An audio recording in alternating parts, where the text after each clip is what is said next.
Excellent. Well, I will call the meeting to order. This is the October 15, 2020 meeting of the Town Plan and Zoning Commission for the Town of Fairfield. Our first item on the agenda are bills and communications, the meeting minutes from September 15, 2020. Can I have a motion? Move to approve. Motion to approve by Commissioner Francis and second by Commissioner Brayman. Thank you. Any comments or questions? Commissioner Francis, any corrections? I didn't see any. Commissioner Brayman? No comment. Good. Anyone else have any comments or questions? Raise your hand, please. It's easier to see that way. Okay, hearing none. All in favor say aye. Aye. Thank you. Any opposed? Abstentions? The minutes are approved unanimously. Next item are new applications to recommend a public hearing. The first is 5454 Park Ave, a zone change to establish a design residence district on land presently zoned R3 and a special permit application for Primrose Development LLC pertaining to an 80-unit residential development. Mr. Chairman, Jim Went for the record. The commission had previously recommended a hearing a package of regulation amendments. This is now a companion development application that we will likely hear coincident with that package of regulation amendments that you'd already recommended a hearing. But again, this is Upper Park Avenue, north of the Sacred Heart University ball fields, a proposal for a zone change to design residence in an 80-unit residential development. It does require a public hearing, so that is why it's before you this evening for that recommendation. Okay, very good. Thank you. Hearing is required. Can I have a motion? Commissioner Noonan. Move the public Can hearing. I'm sorry, I'm hearing a lot of background noise. I see Second. Commissioner, Commissioner Noonan, I have you as first. Okay. And do I have a second? Second. Commissioner Levy. Commissioner Levy, thank you. Mr. Chairman, this is John Getz, Primrose Development. I just wanted to clarify one item. I believe that the address is 5545. Okay. So Thank you. typically we don't. Thank you. We don't have public input or the applicant's input. It's written as 5454 on my agenda. I don't have an application in front of me. Okay. That may be a scrivener's error on my part, Mr. Chairman. We will check that and confirm before we get the minutes settled. Okay, and so when we mark it for public hearing, we'll make sure that the address is correct. Thank you. Okay. Any other comments or questions from the commissioners? Okay, hearing none. All in favor, say aye. Aye. Aye. Any opposed? Okay, the item is moved to public hearing unanimously. Next is 2B, zoning regulation amendment, application of DPD Realty LLC to amend section 12.5.1 of the zoning regulations to permit a retail ice cream parlor as a permitted use in the neighborhood design district.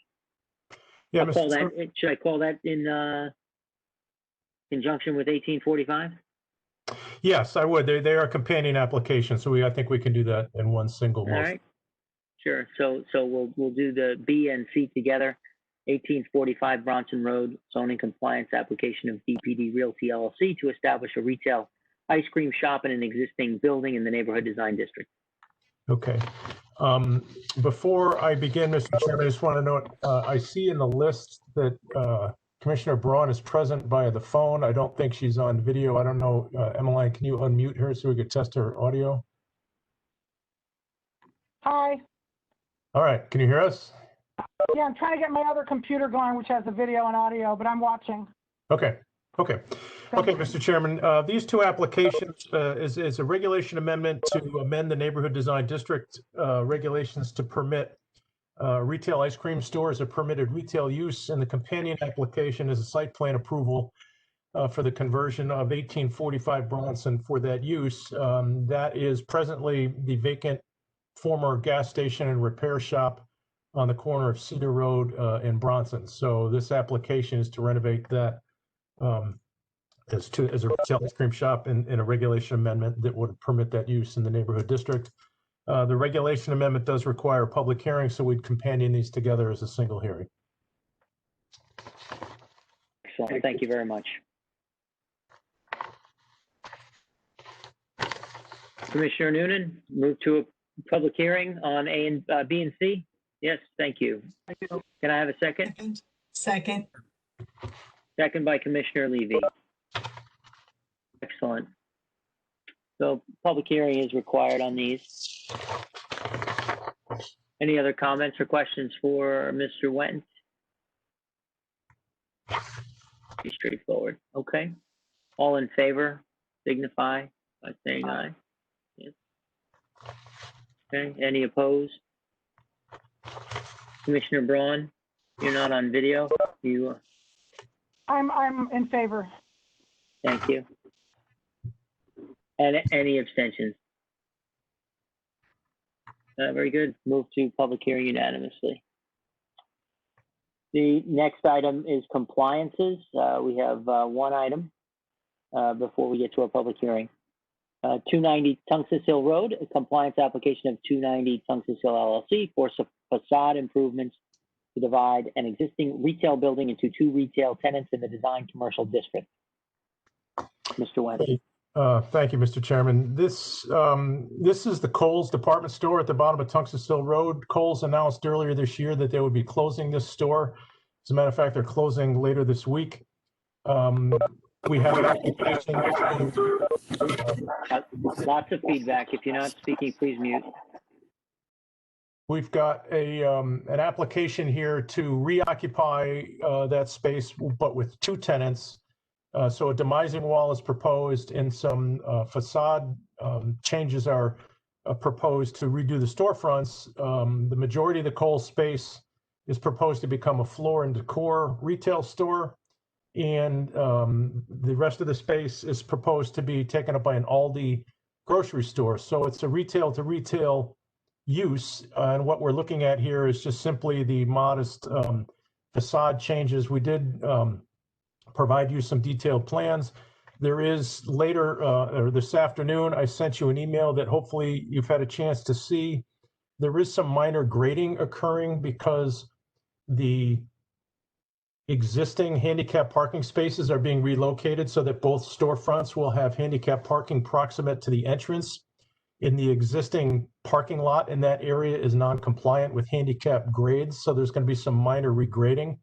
The engineering department requested to provide some stormwater quality detention for that area of the parking lot, which is to be disturbed. The applicant has agreed to do that and has provided a revised site plan that I emailed to you today, along with the engineering department's note that they thank the applicant for agreeing to do that and are satisfied with the design that they've submitted.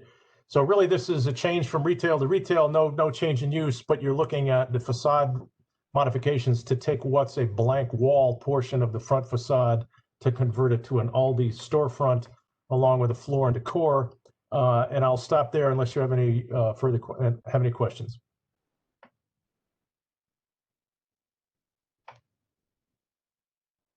You're muted, Matt. Thank you. Forgive me. Commissioner Levy. Just one question. Does the compliance application include the grading and handicap spots, or will that come before us later?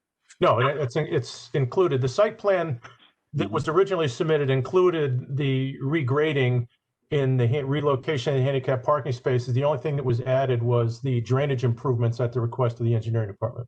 Very good. Thank you. With that, do we have a motion? Commissioner Levy. Move to approve. Motion to approve by Commissioner Levy and seconded by Commissioner Braun. You're on mute, Commissioner Braun. I saw your hand.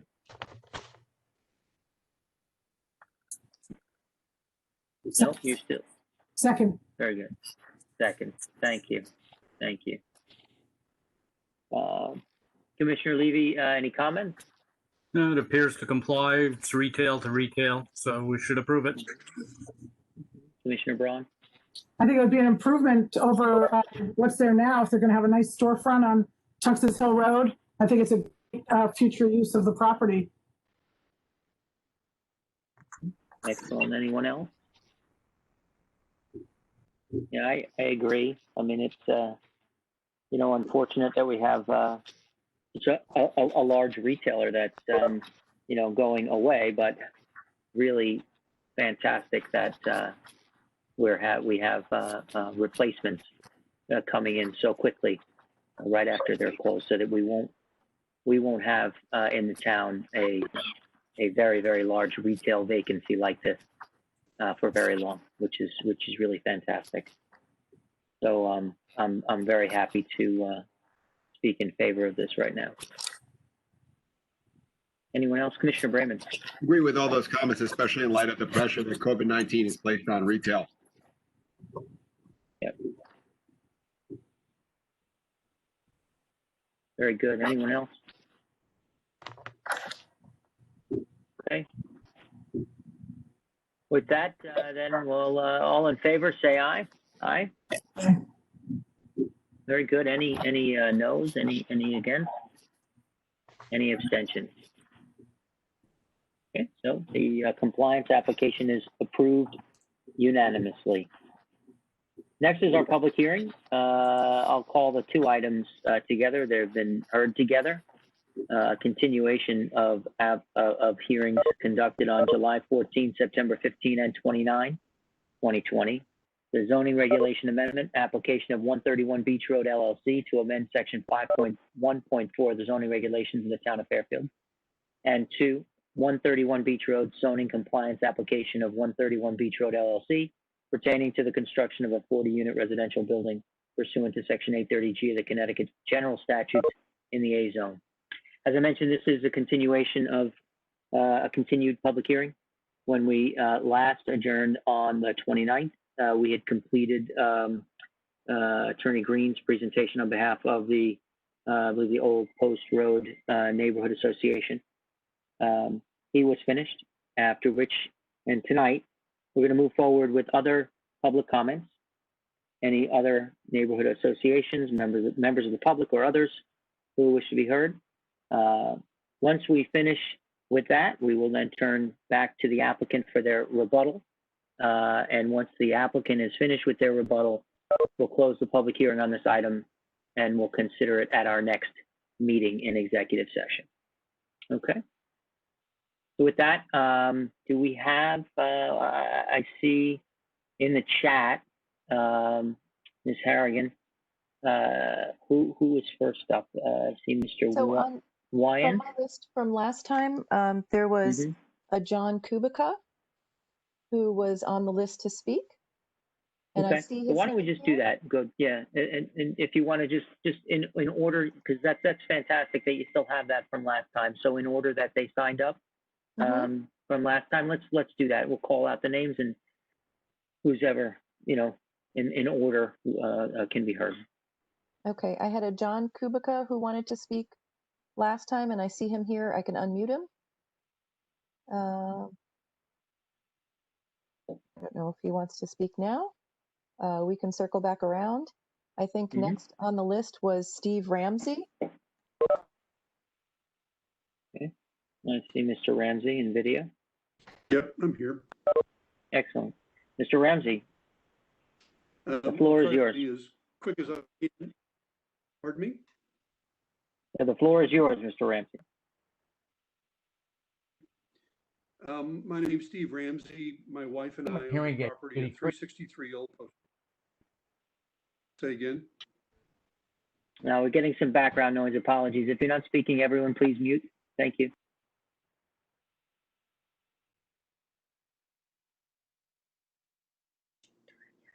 Want me to try again? Yes, please. My name's Steve Ramsey. My wife, Ann Jones, and I own the house at 363 Old Post Road, which is the corner of Old and South Benson. We've owned this property since 1990, and we have been active in the Old Post Road area, Historic Society, and in historic preservation generally. Most of the points that I would have made have been made already. I really want to focus on one point alone.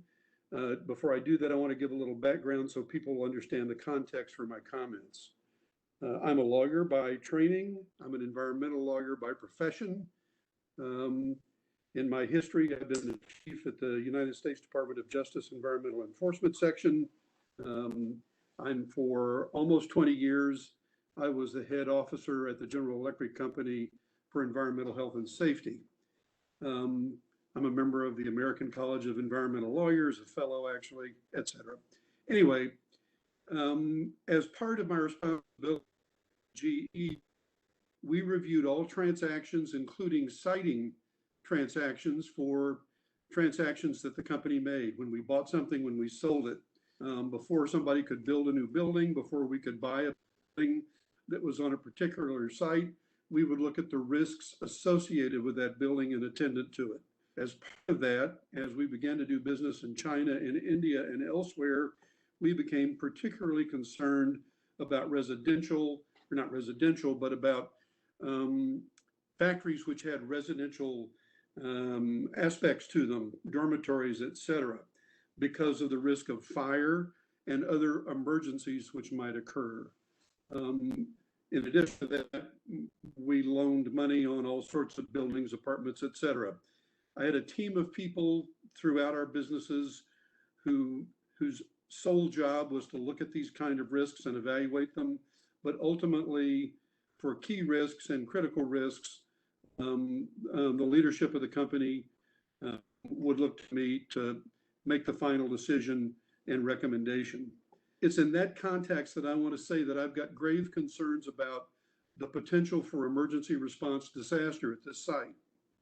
Based on my experience, a company like GE, in fact, I can't imagine, frankly, a lender, I guess they may be able to loan here, would ever loan money on a facility which is as poorly sited to deal with an emergency response like fire or other emergency response. It's my understanding that a fire truck cannot turn around in the property as it's proposed. That means that if you have emergency vehicles, and there would be more than one, since we live at the corner of Old Post and South Benson and see the fire department and the police department and the emergency vehicles go by with some degree of regularity, that getting into the tight space as currently designed would be a virtual impossibility. Now, do I think that the fire department could drive its vehicle in there slowly and back it out slowly? I'm sure they can. They're very capable. But dealing in an emergency situation, if there were to be a fire, if there were to be ambulances needed, if there were to be police needed, how are they going to get more than one vehicle in there? How are they going to get them out? There's nothing in the applicant's filings that indicate that anybody has given any thought to that. I heard some, to be kind, loose talk about how the police may have said this and the fire department may have said that. But I would think that before we put a large size residential apartment building that is essentially going to take up the entire footprint of that site, we need to make sure that emergency response is not an afterthought, but is in the forefront of everybody's mind. I personally believe that no responsible company, no responsible builder would really propose a site with the limitations that this one has in the chance that there should be the need for emergency response. My request would be that before this application should go forward, there should be a thorough review about the ability of this site as proposed to deal effectively and safely with emergency should it occur, a fire, people having heart attacks, you name it. So I just would second the other issues that people have said and what Attorney Green said, but based on my personal observations, and frankly, based on my not expert, but based on my experience, which I think, if not expert, certainly carries almost 20 years worth of experience in evaluating these kind of risks. It's a pretty risky place to put a building like this with the number of people that are going to be there and the inability of emergency vehicles to get in and out. Thank you very much.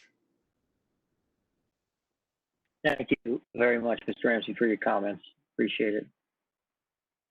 Ms. Harrigan, I see John Kubica Yep. also now. I'm going to go ahead and just give him a moment to unmute himself. Mr. Kubica?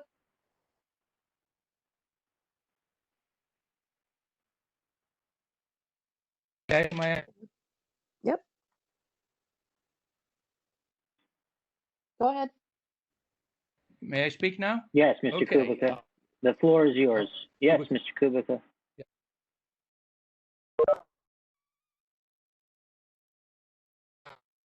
500. Oh. Between the Old Post Road and 1.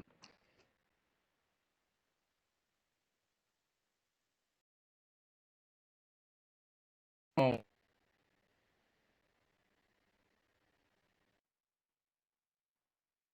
Mr. Kubica, just hold 1 second. Ms. Harrigan, are you hearing the breaking up like I am? Yes. Yeah. Okay, Mr. Kubica, I apologize, but your connection seems to be a bit unstable. you're not breaking up. I'm sorry. You're breaking up for us. We can't quite make out what you're saying. What should I do about it? Okay. Why don't we try again? Are you calling from a cell phone? Yep. Let's try it again. Just come on.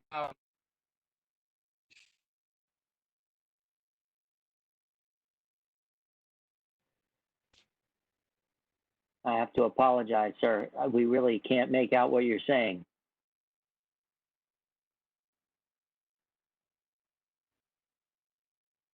It seems to me that getting up in my presentation, an Adobe Flash. So could you?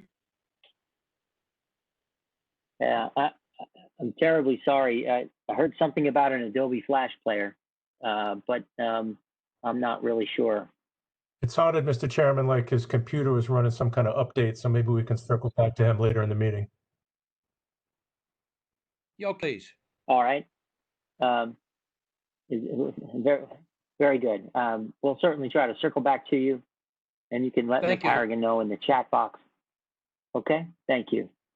Boy, this chat thing is coming in handy. Although, unfortunately, it's because all this is so troublesome.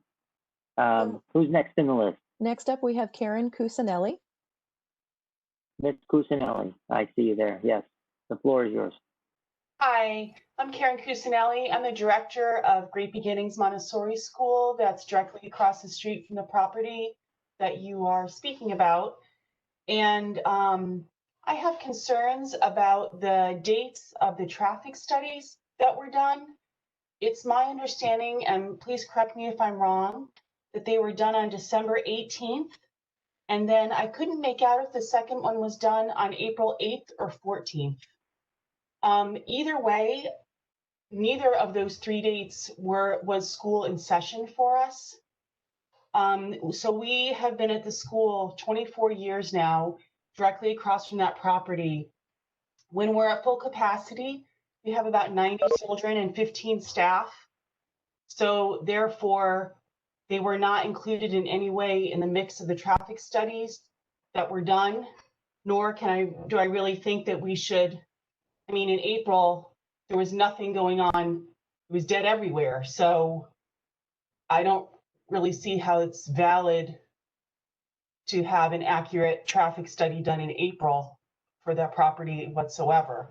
But at any rate, I feel like the 90 plus children and the 15 staff should somehow be included in the flow of the everyday area. So I know that other people had opposed the dates of the traffic study or asked for a restudy on that. Is there an update on that? Attorney Green had asked for an extension in order to do that, and said that he could not. We have Mr. Galante, who's the traffic engineer who did the report you're referring to, who I think we'd ask that Mr. Smith, Attorney Smith, or Mr. Galante address your questions in their rebuttal. But the traffic report is what it is. Okay. I'm sorry, I don't really understand what that means. I apologize. Mr. Galante's report is what it is. He conducted those counts on those days. You and others have identified issues with the way that it was conducted, and it's up to Mr. Galante and Attorney Smith to speak to that if they choose. And we have to consider all of the facts and the issues as they're presented to us. So I'm not agreeing or disagreeing, and I think you raised very constructive and valid points, and we appreciate you doing so. Absolutely. Thank you. You're welcome. Ms. Harrigan? So next up we have Matt Wyant. All right, can you guys hear me? Yes, Mr. Wyant. All right, well, thank you for doing this forum, Commissioner, and the whole commission. My expertise is simply as a parent in this particular matter. While I have heard issues discussing traffic, the one issue that I haven't heard discussed, and it's possible I missed it, was the issue of safety for the kids themselves. Not only the kids that are in the neighborhood currently, but the ones that will be building. This is presumably a building that will attract young families. That was one of the rationales given by the builder and his representative. And I wanted to just point out a few things about the neighborhood, which I think should be considered when you're trying to figure whether or not this will have safe conditions for the new residents as well as the current. Traffic density wise, this might increase the traffic by 2%, maybe 5%. You could argue it. Let's talk about the density of people who are going to be walking around the neighborhood. I went out and counted the number of houses, occupants that are within a block radius of that. I live at 289 Beach Road, so I'm about a block and a half away. I walk that route every day. I ride on bikes every day and so forth. There are about 65 people that live within a block and a half radius of this building. After this building goes in, 40 units, let's say it's between 80 and 100 people, that will be now 160 people. It's going to increase the density of people in this area by 2.5 times at least. Now, why is that relevant? Well, we moved to the area as parents with a young family. We moved from a quiet street where the play on the street. There were playgrounds nearby, and there, of course, kids want to be outside. I mean, and in this COVID environment, we want our kids to be outside. We want them to be separated, etc.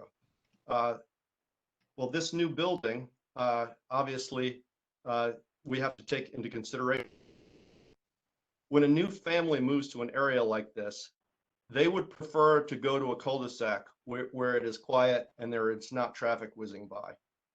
If there isn't a cul-de-sac available, which of course there are not in this historic area, most people have chosen properties that have a yard where their kids can play.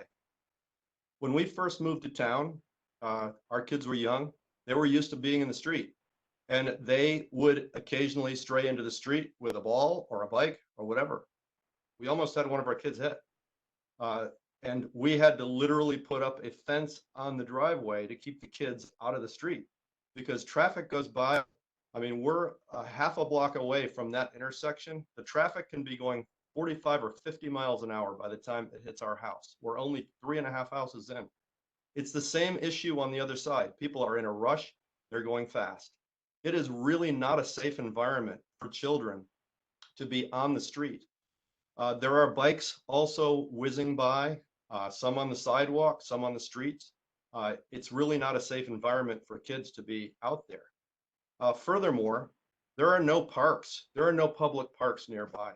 I mean, most communities where families are moving, there's a park nearby and send their kids to the playground. So, of course, when I looked at the drawings for this, I thought, well, with that in mind, I'm sure the builder has planned for that and has put in some nice public space in the building and some nice green space, maybe with a playground or an area where kids can play in the back, people can hang out and so forth. But of course, there is none, because with the coverage as high as the coverage is there, there's no room for public space. There's no room for a playground. There's no room and no accommodation for what you would normally need a young family for kids. So where are those kids going to be? They're going to be on the street and they're going to be on the sidewalk. I think we're creating a dangerous situation here for the new residents, as well as increasing the danger for the existing residents. We're going from a neighborhood of 60 with, a few kids to a neighborhood of 160. There's no room for them to play, no areas for them to hang out and so forth.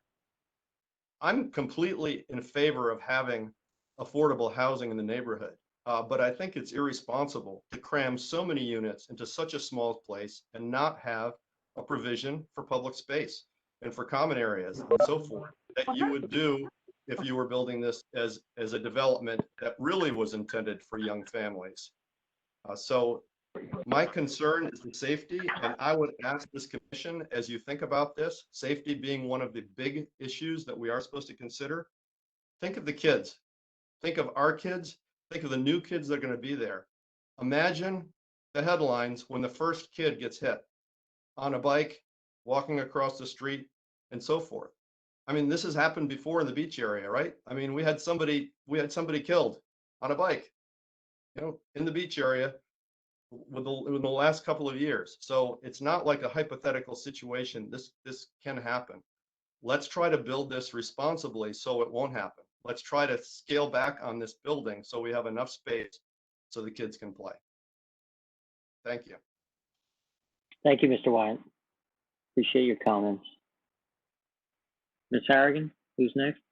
So from the list from last time, I had Karen Winget on the list, and I see her name here. If you want to unmute yourself, if you'd still like to speak, or just let us know that you're not interested in speaking. I'm here. Can you hear me? Okay, go ahead. Yes, Yeah. yes, we can. The floor is yours, Ms. Winget. Yes, thank you, commissioners.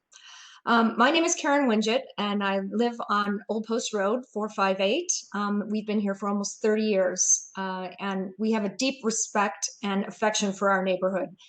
And like many of the town officials and neighbors, we have a great concern over the density, height, and basically the traffic safety with this project.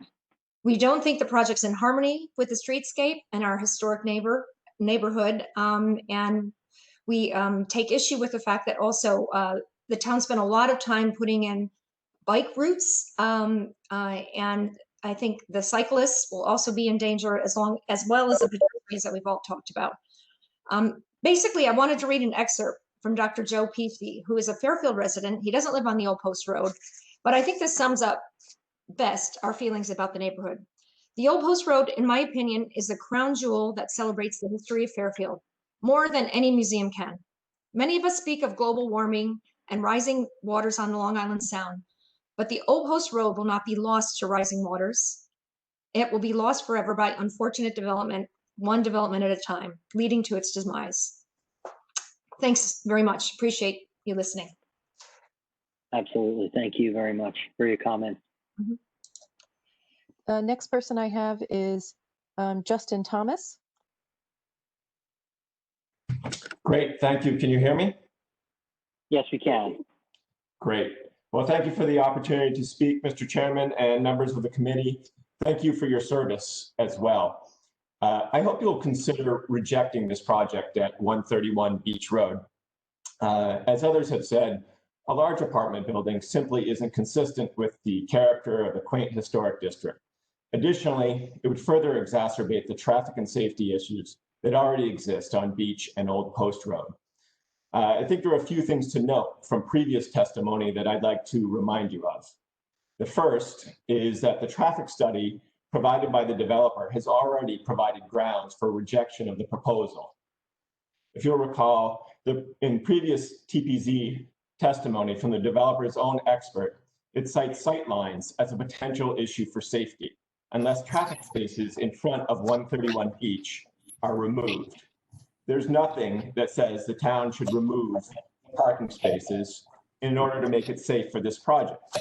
It's up to the developer to make it safe within current conditions, not for the town to bend to the will of the developer. Parking is already an issue in the area. Why would the town remove spaces in front of this building? Karen Cusinelli just pointed out, you have 90 kids and 15 staff at a school across the street where actually my kids attended as well. There's a lot of traffic in and out of there and people parking and kids moving around.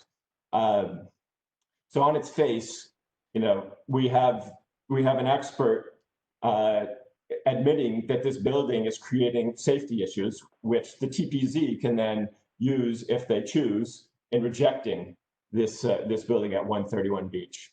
Secondly, regarding traffic, I find the work of the traffic consultant specious. Why is just Beach Road included in the traffic study? Does it exist in a vacuum with no effects on Old Post Road or Post Road? I think it's worth noting that the absence of important evidence regarding the safety of the project can be grounds for refusal. Just because you stop a traffic study at the end of Beach Road doesn't mean that what happens beyond there isn't important. As someone who walks the area daily and observes the traffic and safety issues, I urge you to consider the following common sense arguments. The assumption that most cars leaving this building will go to Post Road is incorrect. Common sense would tell you that no one wants to drive on Post Road as it has more lights and more traffic. As someone who lives here, I can tell you that. No one wants to go down Beach and get stuck in the traffic there. The people in this building at 131 Beach will be driving on the residential streets of the historic district and specifically onto Old Post Road. As previously mentioned, the traffic study focuses on Beach Road. The traffic issues are primarily on Old Post Road, and adding more cars going through the intersection of Old Post and Beach will only exacerbate the problem, as it takes more time for cars to go through the intersection. The police and fire use Old Post Road as a primary conduit for areas to the east and the north. More traffic backed up will only increase response times to fires, accidents, and other emergencies. This is precious time. No one wants to be waiting for a fire truck to be navigating traffic backed up on Beach and Old Post minutes after a heart attack or car crash. The same traffic issue is relevant regarding the question of fire access. The issue is not just whether the fire trucks can fit into the building as presented in the traffic study. The problem is that the fire trucks can't get through the intersection of Old Post Road and Beach when it is backed up. Once again, the absence of facts should not be used as the basis for approval. In fact, the opposite is true. The studies are inadequate as evidenced by their own lack of information. In addition, on the issue of safety, I have firsthand knowledge of an accident on Old Post Road. A woman who used to babysit for my family was run over in the crosswalk by Town Hall, close to this proposed development site, in 2017. She suffered a blow to her head, which required a lengthy hospital stay. As a result of the trauma, she still suffers from cognitive disorders and may never fully recover. In addition, I've had the fence in front of my house on Old Post taken out by drivers as well. The good news is that no one's kids were walking to school then, even though it was just before school, and many kids walked down this street and Beach to get to school. So once again, it's worth noting that the traffic studies and accident numbers that were only focused on Beach Road did not include Old Post Road. Again, I cite this as a flaw. Obviously, any increased traffic on Beach will affect Old Post as well. Finally, the role of TPZ is to be thoughtful and effective planning committee for Fairfield. Developers using state rules to circumvent our own planning take control away from our local decision makers. The goals of affordable housing are noble. Were that truly the goal of this development? It isn't. 830G is a cudgel to beat down the town into submission. Just because someone uses the name affordable housing doesn't mean that's truly what's happening. If the developer truly wanted affordable housing, then the whole thing would be affordable, not a token few to satisfy rules drafted in Hartford and imposed on towns that fly in the face of their right to govern locally. I urge the members of TPZ to stand up to this unwanted project. It's clear from the collected signatures and reaction during the public debate that few in town besides the developer want this project. Please vote against it. The evidence allows you to do so. Thank you for your consideration. Thank you, Mr. Thomas. Appreciate your comments. Ms. Harrigan? Mr. Kubica is ready. He's with Mr. Shaw. Great. Oh, great. Very good. Mr. Kubica. Nope, you're still on mute, sir.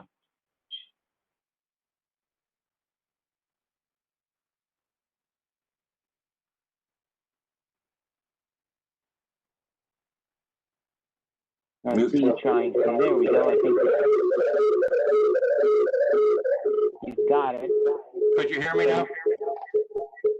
I can hear you now. I'm getting a lot of feedback. I don't know if there's another cell phone or another computer that's on.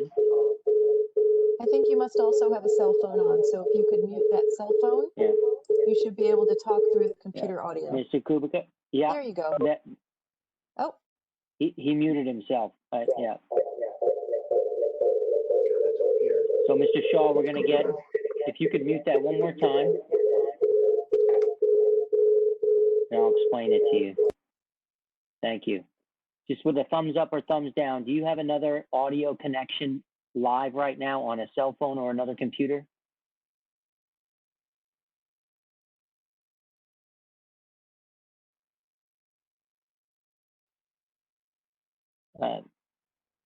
We can't hear what you're saying.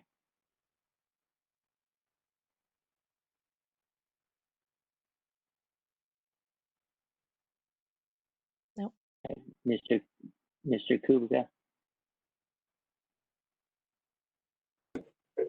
Oh.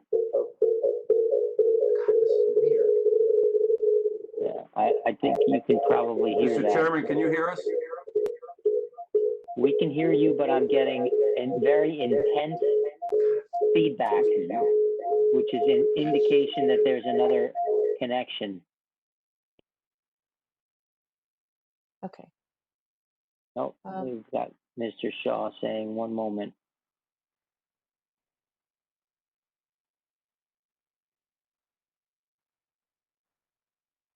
Can you hear us now? It's the same thing, right? Oh. Your line is unmuted and I don't hear feedback presently. Can you say something? Can you hear us? Yes. You fixed the problem. Okay. Mr. Kubica, the floor is yours.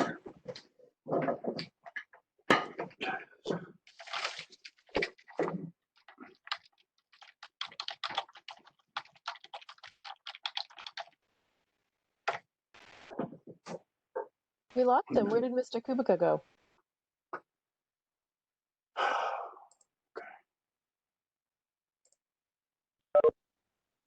I don't understand.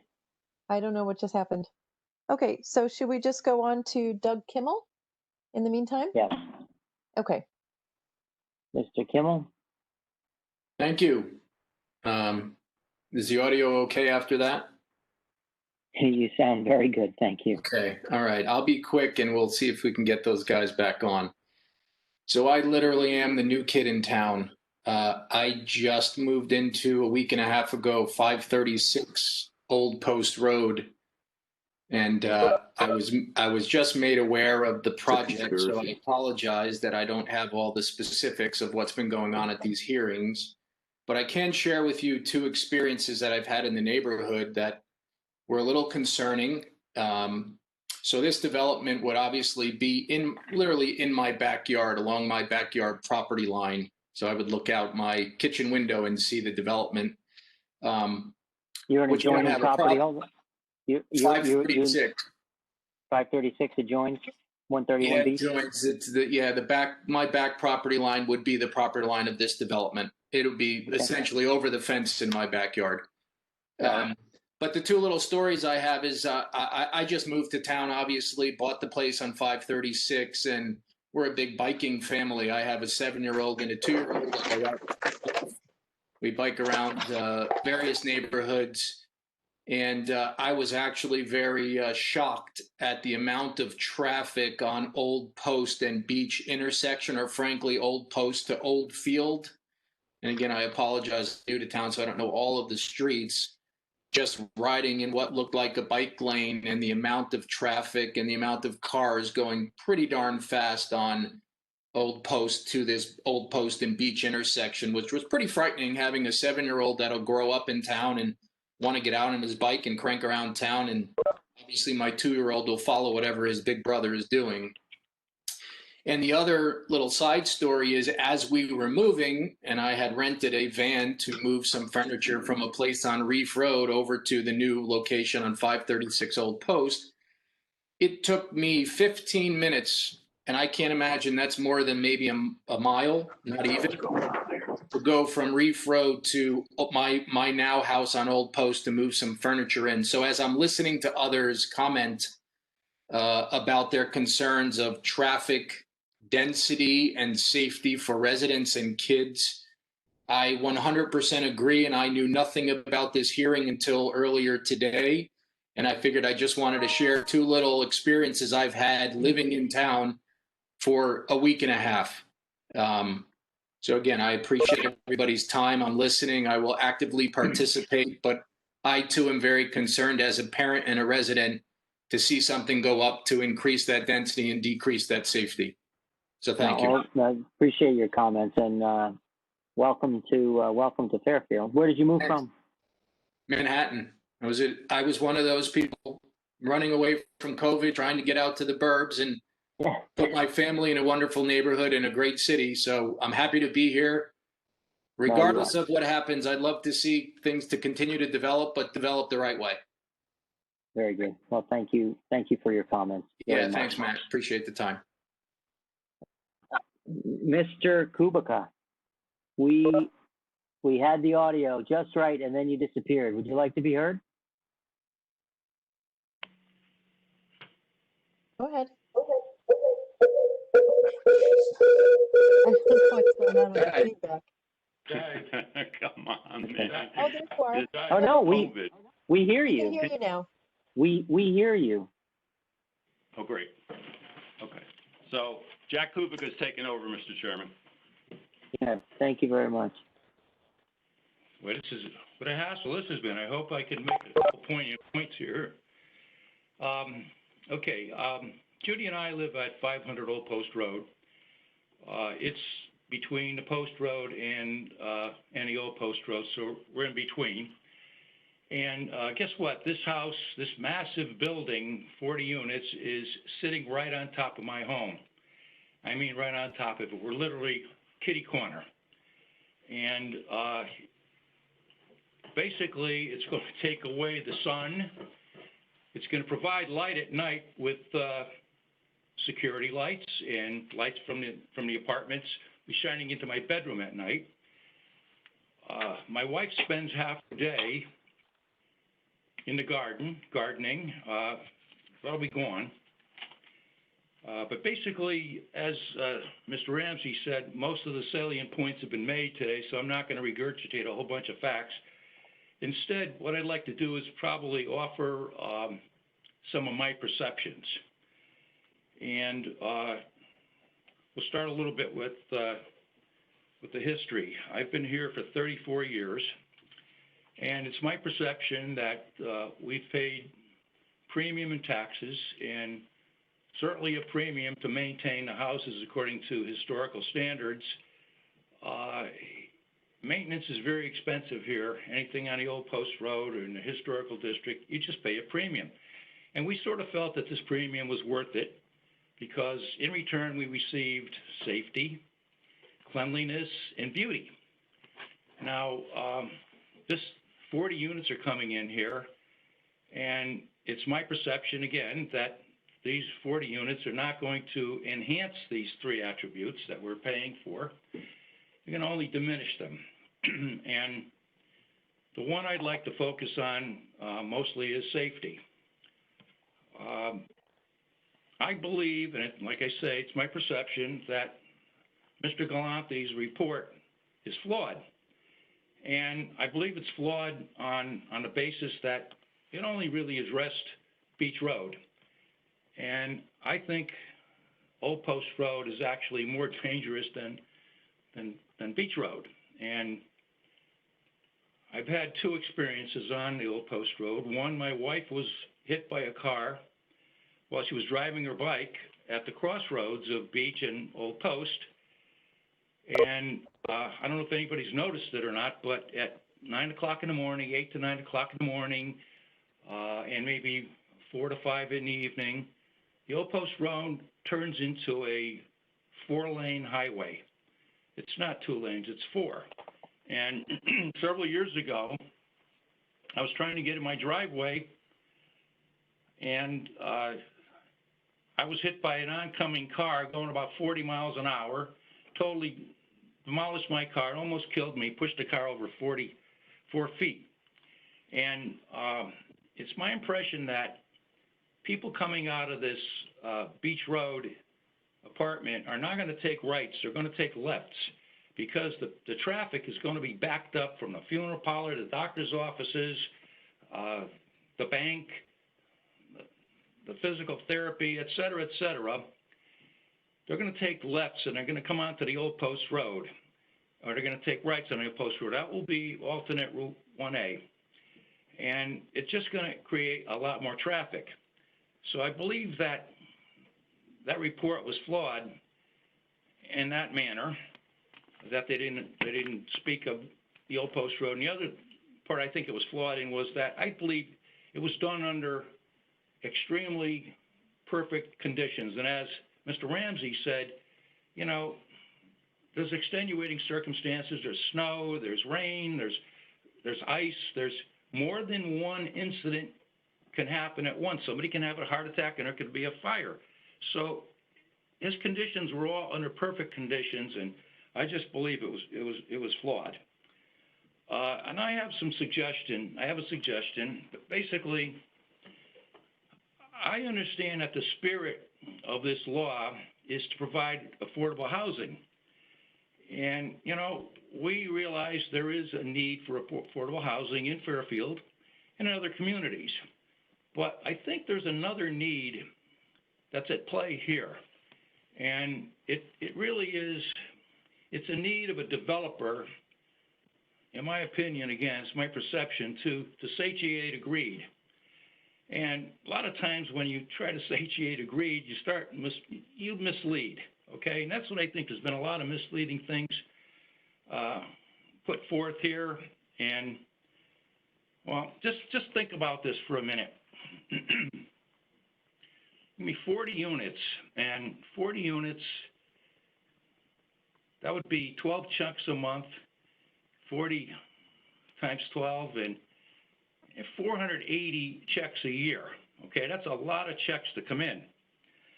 And just doing the math on the back of a brown bag, I don't know what this apartment's going to cost him, but I'm going to try to work into what kind of return of investment this is. It's astronomical. I think it's very good for him. Maybe these apartments cost $250,000, $300,000 to put in. So with the cost of the property, you know, maybe the man's going to invest $10 million. Now, I'm not against people making money in entrepreneurship, but it's on the back of the Historic Society, and it's on the back of my house, and it's on the back of all my neighbors. So he puts up $10 million maybe, highly leveraged. I'm sure it'll be highly leveraged. That's the way real estate works. So this is really, and it's a situation about taking advantage of leverage at historically low rates. It's about taking advantage of tremendous cash flow, to be tremendous free cash flow. And probably, you know, if I do my math somewhat correctly, this thing will be paid off in 6 years, 7 years. And there are going to be 480 checks a year coming in. I mean, I don't know about you, but I'm retired almost, And I get 12 checks a year in Social Security. And, you know, if you work for a corporation, you get another benefit. So maybe you get 24 checks a year. Of course, he's putting up $10 million, but it's highly leveraged. He's not really putting up that much money. So the return on investment is going to be astronomical. And it's basically on our backs. That's the way I see it. When I was a kid, the Connecticut Turnpike originated, and I don't know, it was in the late 50s, mid 50s, something like that. I was in high school, and people were having to move because the turnpike went right through the property, or they were in the periphery and they had to move on because they just didn't want to be right next to a turnpike. Well, Judy and I basically feel the same way here. We were here first, obviously, 34 years ago, and we're getting pushed out of here. I mean, no sun, tremendous building next door to me, no breezes coming through. It's going to be awful.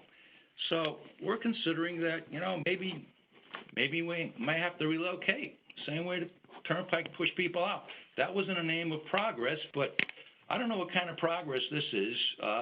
If it's going to be progress, my suggestion is to reduce this building down to 20 units, cut it in half, won't be so high, make it good looking, and make them all affordable homes. That's what this is all about. In the spirit of the law, we want affordable housing. Put 20 of them in there and make them all affordable. That's all I have. Thank you very much, Mr. Kaluka. Appreciate your comments very much. So I think we have Mr. Miller is next. And then, Matt, that's all I have. Mr. Shaw, need you to mute, please.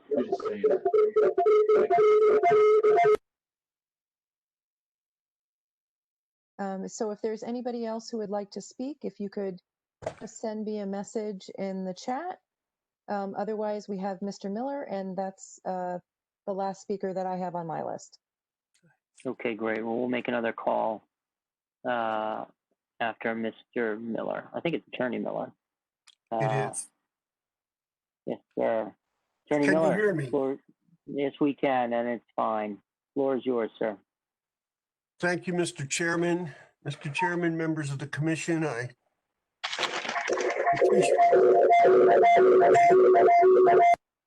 That's not me. Mr. Chairman, members of the commission, I appreciate this opportunity to speak to you. And I want to thank Mr. Wendt and Ms. Harrigan for the assistance they have given my neighbors and me in learning and understanding about this and seeing the exhibits and things of that nature. My name is James Miller. I'm an attorney. I currently live at 148 Southport Woods Drive. I'm speaking on behalf of the families at 406 and 432 Old Post Road. And as their attorney, I'll try to incorporate into my comments my own personal feelings about this application, having lived on the Old Post Road for 47 years. There's something that I think you as a commission need to understand about this neighborhood. I don't know whether it's the air or the water or what it is, but when my wife and I moved to the Old Post Road in 1971, we didn't know about Fairfield. We came from out of state. We very quickly found out about First Church Congregational, St. Paul's, the Burr Homestead, the Old Academy, the Historical Society, the Revolutionary War Cemetery on Beach Road, and all the historic houses that exist on the Old Post Road, including the Sherman Parsonage, and the houses that are the first few houses as you head towards the beach on Beach Road that predate the Revolutionary War. As someone earlier pointed out in their comments, this is a jewel for our community to have. All you have to do is go Look at Clinton Avenue in Bridgeport, or Imperial Avenue in Westport, or East Avenue in Norwalk, to see what happened to streets with big, old, gorgeous, historic homes. They've all turned commercial. The Old Post Road, fortunately for us as a community, in 1952, under a state statute, was designated as a historic district. When you move into the historic district, you become subject to some requirements that you maintain your property in accordance with historic standards. And as someone else pointed out, to do so is not inexpensive. But if, like my wife and I, you develop a deep affection for Fairfield, for its history, and for this neighborhood, as well as for your neighbors who also, for whatever the reason, adapt to this neighborhood, adopt this neighborhood, and have maintained and preserved it since 1952. It's a delightful and wonderful thing for us to have. One of the comments that was made in a previous hearings was about commercial buildings on Beach Road. Several doctors' offices and buildings, an office building, gas station, and what have you. Well, the fact of the matter is those properties were zoned commercial when we moved here. So they're entitled to be built that way. The property at 131 Beach Road is zoned Residence A. And I'm fully cognizant of what 8-30G is about. My clients and my wife and I fully support affordable housing in the community. But we don't support a development that seeks to take advantage of those aspects of 8-30G that take away the authority of this commission to regulate the development. We think that's inappropriate, and I laud Senator Huang for speaking out several meetings ago about Public Act 70-170, in which language was added to take, in addition to public health and safety and the environment, to take into community concerns and the neighborhoods and the effect on them of development. And he was very articulate about that. I think this particular building is aggressively oversized. It is going to be the second tallest building in the town of Fairfield. The only structure in Fairfield that is taller than this building is the tower at the Bigelow Tea Company in an industrial district off Commerce Drive. Even the 5-story building on Sherman Street, where I had my office for a number of years, isn't this tall. All you have to do is ride by that building and look at it, and you will see the enormity of this structure. I want to comment briefly about the traffic report that was submitted and comments that have been made about it. I was advised last evening that a letter had been sent by the author of that report, in which he commented on earlier comments at other parts of this hearing, particularly those by Attorney Green. I want to make it very clear. I am not an engineer. I am an attorney. But I also want to make it clear that if you look at the credentials for Mr. Galante, he is a traffic consultant. Even though he was introduced as a traffic engineer, in several of the documents submitted, it indicates he represents himself as a traffic engineer. He is not an engineer. That doesn't take away necessarily his ability to do traffic studies, but it does put into question whether or not some of the things he represents are as accurate and should be taken with the full force and effect that they would be taken if he were an engineer. I agree with the previous comments that this site is overly developed and there are very serious concerns about public health and safety on it. I had the opportunity this morning to speak on the phone with an engineer about this site, and he has done traffic engineering work. Unfortunately, he's in Hartford. He did review some maps I sent him. And based on the previous information I got, his statement is any large delivery trucks, any emergency vehicles, any large front-loading garbage truck has to pull into this site, do its business, and back out into Beach Road. His statement to me was, that is a clear public safety issue.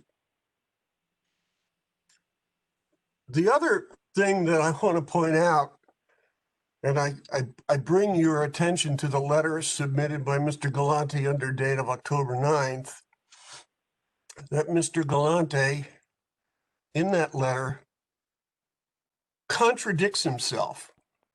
In his traffic report, he said he needs to remove 6 parking spaces on Beach Road to create proper sight lines under an intersection sight line requirement. He then turns around in his letter and says, well, we don't need to do that because there's no town regulation that requires we have an intersection sight line. We can do something called a stopping sight line.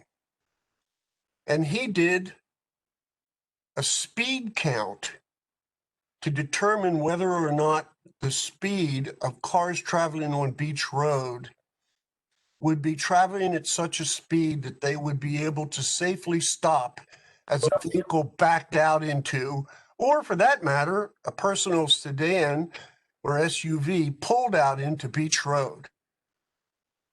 He did a traffic speed count. I had to read it twice. He did a count on Beach Road from 10:45 a.m. to 11:10 a.m.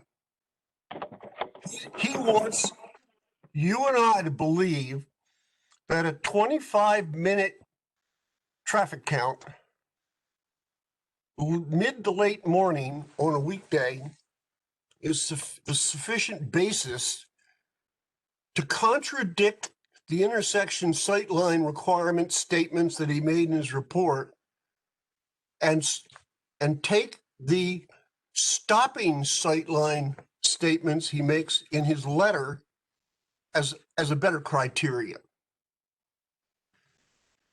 Having lived on the Old Post Road for as long as I did, I know that traffic on the Old Post Road and on Beach Road is intense.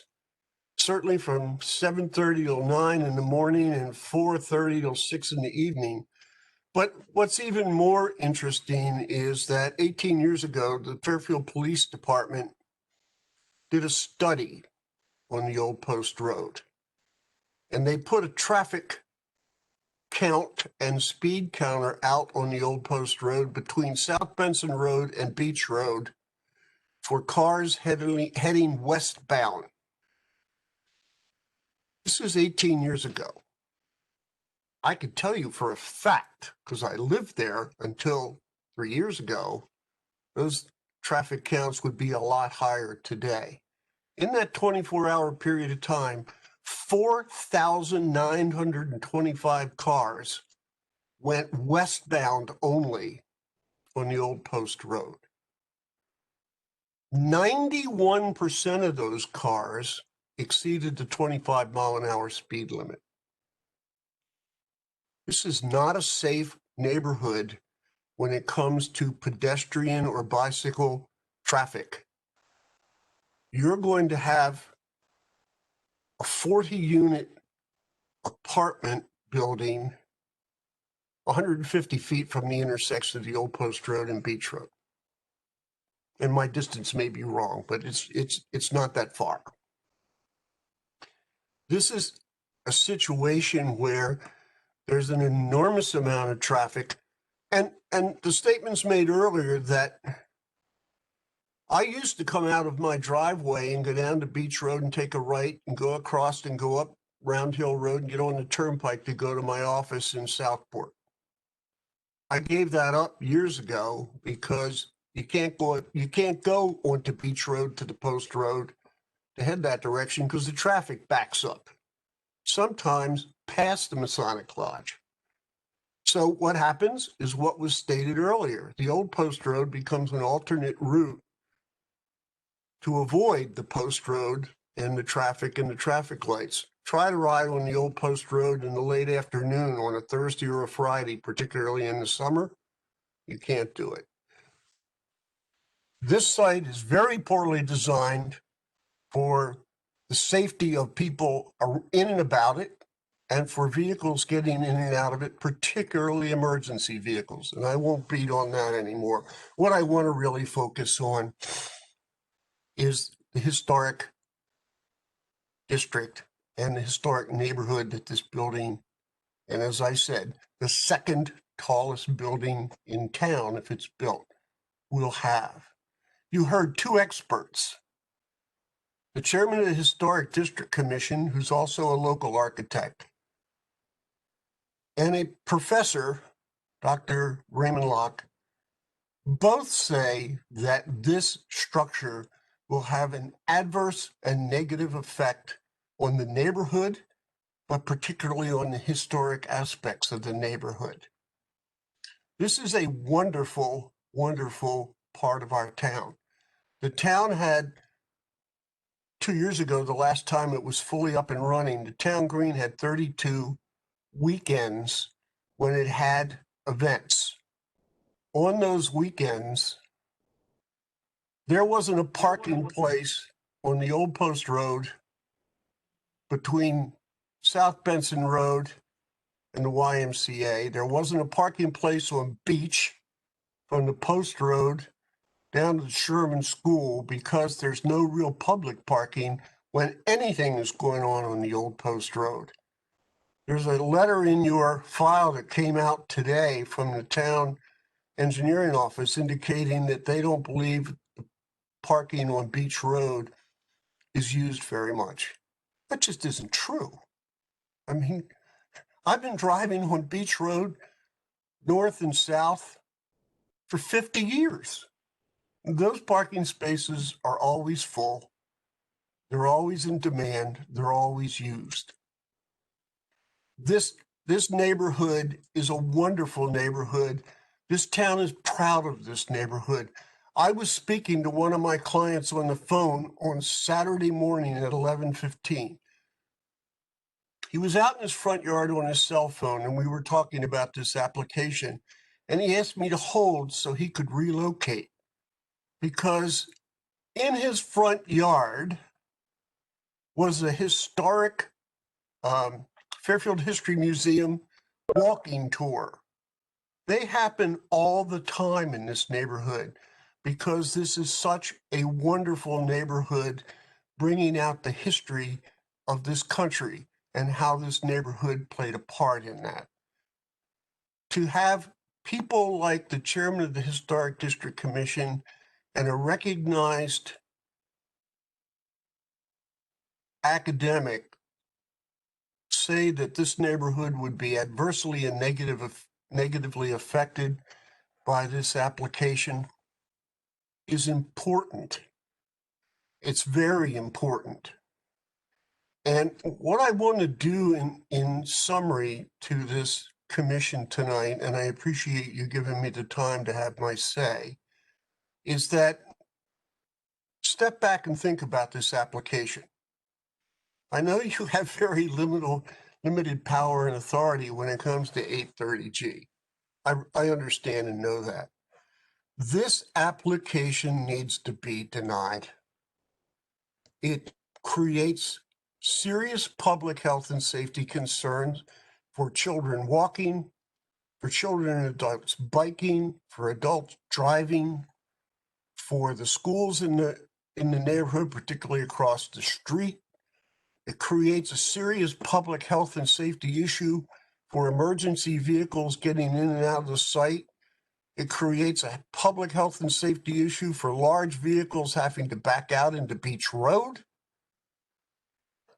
And most importantly, it will have a very negative effect on one of the real jewels in Connecticut, which is our historic district. I point out to you and remind you that you are fact finders. You determine what is applicable to this application, not me, not Mr. Green, not Mr. Smith. You've heard from experts. You've heard from more than a dozen neighbors. You've got a petition in front of you with more than 1,000 signatures. I urge you to take into consideration, particularly knowing what Public Act 70-170 has done to enable you to take the best interest of the community into consideration when it comes to approving an affordable housing project. And quite frankly, I would echo Mr. Kubica. And you can't do this, but I would urge the applicant, reduce this building by half. If you want to make all the units affordable, we'd support it. The neighborhood has no objection to a development for affordable housing on this site. It's just this application is abusive to this neighborhood and to this community, and it does nothing to help this community in its growth and development and it moving forward. Thank you, Mr. Chairman. Members of the commission, I'll answer questions if you have them. If not, I'll mute myself. Thank you very much, Attorney Miller. Really appreciate that. Anyone have any questions for Attorney Miller? Very good. Thank you. Thank you, sir. Thank you. Ms. Harrigan, I don't see anyone in the chat box. Do you have anyone else? All right. No.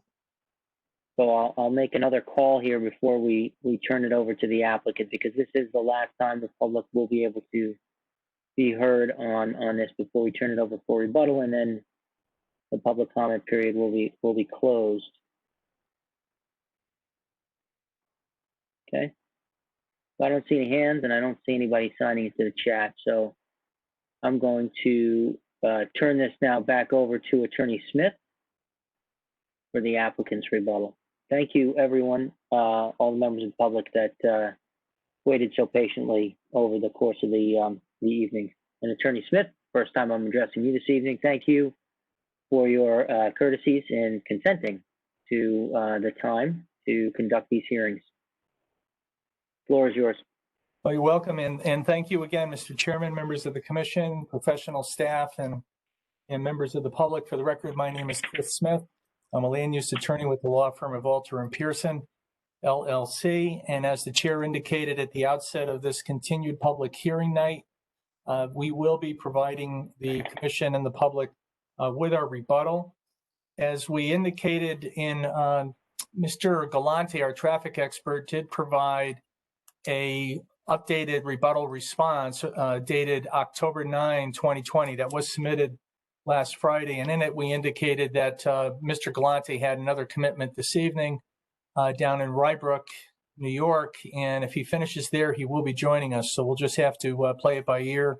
We apologize for that. I will be providing a summary of his report and then addressing comments there, and with some recent comments from your engineering department in my portion of the rebuttal. But at the outset, what we'd like to do is, I know we have a PowerPoint presentation that was submitted. I believe that Jason Spath from the Huntington Company is up first. He's going to address some of the issues raised with regards to potential impacts to the neighborhood. And then we'll hear from John Geddes along the same lines and how we have incorporated traditional New England architecture into the site design, and also address potential impacts or alleged impacts. Then we'll hear from Mr. Tatangelo, Glenn Tatangelo, my client, would like to make some comments. At that point, if Mike Galante's back, we'll provide a summary of his report from this past Friday, his rebuttal response. If he's not, I'll provide a summary. I've gone over with Mr. Galante quite a bit, and then I will provide my summary rebuttal addressing the different topics that have been raised relative to Section 8-30G and the substantial evidence in the record. So with the permission of the chair, I'd like to turn it over. I'm not sure if Glenn Tatangelo is up and is going to be emceeing this, or if Jason is just going to walk us through some of those initial slides in the PowerPoint. So Emmeline is here again. If we could pull up that PowerPoint from Friday, that would be a good place to start.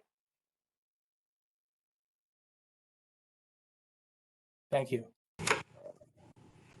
I know that the first item in the PowerPoint, first slides, deal with Mr. Galante's report. We'll come back to that later with permission of the chair. Thank you. Yes, no problem. Thank you. Can you hear me? We hear a little bit of background noise.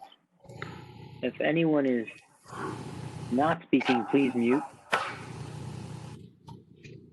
Is that better? Much better. A little better. Yeah. Okay. Mr. Chairman, members of the commission, my name is Jason Spath. I'm a licensed land surveyor at the Huntington Company and an owner of the Huntington Company in Fairfield, Connecticut. I'm just here to answer a few of the questions of how it was brought up about historic lines and how we established them. And since I'm the one that prepared the map, I'd like to just point out a few facts that what we use to do this. One of the slides that Ms. Harrigan has up it's the cover page to the historic handbook. It's the current 2020 edition. This is a handbook that we use when we're surveyors and engineers to reproduce the historic district lines that we show on our maps. I think if you go to the next slide, this is page 16 on the handbook. The only change is if you'll see the little red square in the center of that we've outlined to show the parcel as shown on the map in the handbook. This, just so you know, we don't only just use the handbook, we also use the town GIS system, which is just for informational purposes, but that line also represents the same line that's shown in this handbook. So there's two sources of information that we use as professional land surveyors to determine the location. There was another map that was shared that somebody showed online regarding the historic line, but we do use the handbook as the official document. The next slide that Ms. Harrigan was just sliding to, I'll touch base on.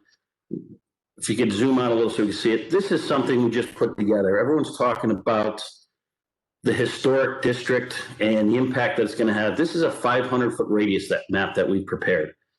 Basically what it is, within this 500-foot radius, there's over 80 commercial businesses, and there's only 10 houses or 10 residents located within 500 feet. 8 of them, which I believe are in the historic district, 2 are not. The reason we point this out is that it all comes down to historic. One of the things that we just pointed out was this property does not butt the historic district. It's not located in it, nor does it abut it. There is a buffer zone between the historic district and our property. So we're just making that clear. That's something we just wanted to make clear and point out, because the other day, I think Adam Kleider mentioned, the chairman for the historic, that it's not a survey map that's prepared in the handbook. Well, the map that we prepared was produced by a land surveyor. That's myself. And we have to do that with information that's provided up from the town to do that. So I just wanted to point that out to you. One of the other things that came up is 131 Beach Road historically for the past 70 years, and I believe has been used as a commercial use as a Masonic lodge. Although it's in a residential neighborhood, it's always been used commercially. As I said, the property adjacent immediately to the north of that, or to the north, is a medical office building in a commercial zone. Another thing that I heard brought up that we recently worked on was I just did a survey of a St. Paul's Church for a new generator they installed. And I happen to know that when I was personally out there, I know it's come up a lot from St. Paul's Church, you're going to see this, but standing in front of that church, I can say I do not believe, in my professional opinion, that that building is going to be visible from St. Paul's Church. The reason is there's a lot of vegetation, and you have the other church, First Church Congregational, in the way that's going to block the sightline for that church, that building. So I know that just came up, but I was actually just out there working for St. Paul's as a client. I just wanted to bring that to somebody's attention. One of the other things that was brought to attention was a lot of talk about traffic, parking. I'm not going to address any of the traffic issues, but I wanted to bring up the parking. Our client wanted us to provide parking for 1.25 spaces per unit. We were able to exceed that. We've got 55 parking spaces on this site proposed. Some of those will be used for loading and unloading as we discussed. But I want to point out, we've gone above and beyond what has just recently been done and approved on other 830G applications in town. A lot of the projects that we work on ourselves, it's 1-for-1 parking. This client went out of the way to offer more parking than what was required based on the current standards in town for 830G. I just wanted to bring that up as, as a point that we are providing more parking than other projects that we've recently worked on. That is all I have. If anyone has any questions, be glad to answer them. I do, Commissioner Noonan. Commissioner Noonan? Thank you. Ms. Harrigan, can you just go back to the video, no screen share, so we can see? Thank you.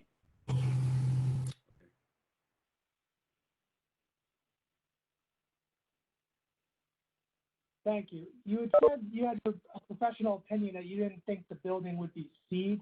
Excuse me, you would be able to see the building. If you're standing on Beach Road, because, well, let me rephrase. You didn't think people would be able to see the building. Commissioner Noonan, you need to move a little closer to the mic. I think we're having a little trouble hearing. Sure. You had said that you believe that you won't be able to see the building from the street because of the vegetation. Is that what you said? Your opinion? You're on mute now. Sorry. I'm saying due to the vegetation and actually more or less the existing building, because the other First Church Congregational, if you were to stand and you look up at the height line of that building, and as you're looking up, you're going to be looking over the top of the new proposed building. If you're standing all the way at St. Paul's Church and you're looking over, it's just it's cutting out your sight, your view sight. It's not going to be tall enough to see it over the other church. And I think that was a concern somebody had. Okay, so I'm sorry, Ms. Harrigan, can you put up that map again? I'm missing the idea where he's saying looking it over with the church.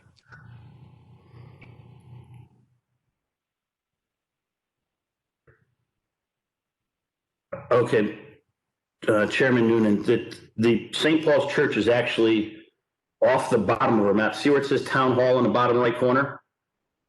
Yes. St. Paul's Church would be down in that lower right corner. And if you look towards basically right below where it says Town Hall, if you try looking towards our site, do you notice First Church Congregational is in between the two of them? Yep. Due to the height of that building, it's going to block the view. If you're standing on the ground at St. Paul's and you're looking towards 131 Beach, that church is going to block the view from St. Paul's. Okay. Now, what if you're standing on the corner of Beach Road and Old Post Road, which I think would be, you're in between First Congregational and Town Hall? I honestly did not stand there and look at that one. I was specifically doing it from St. Paul's because I was there doing as I said, a generator survey for that client. Okay. And I was on site and thought of it then to just make it a point because we've been doing this.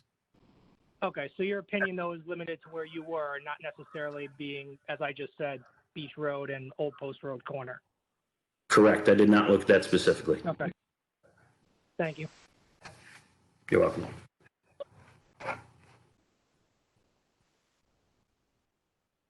Okay, thanks. Commissioner Braun? Hi, I have two clarifications, if you could help me. 55 parking spaces, I thought they were, am I remembering this wrong? Aren't they donating 6 spaces to public use? Or was that a different application? I thought I heard them say they were donating 6 on-site spaces for public use to make up for 6 street spaces that they're going to try to get approval to remove from the street from public use. That was,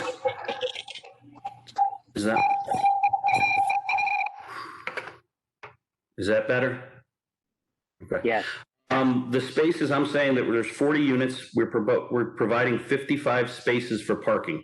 There was discussion if the commission so requested to replace the 6 spaces that would be lost in the sightline, that we do have them available on site.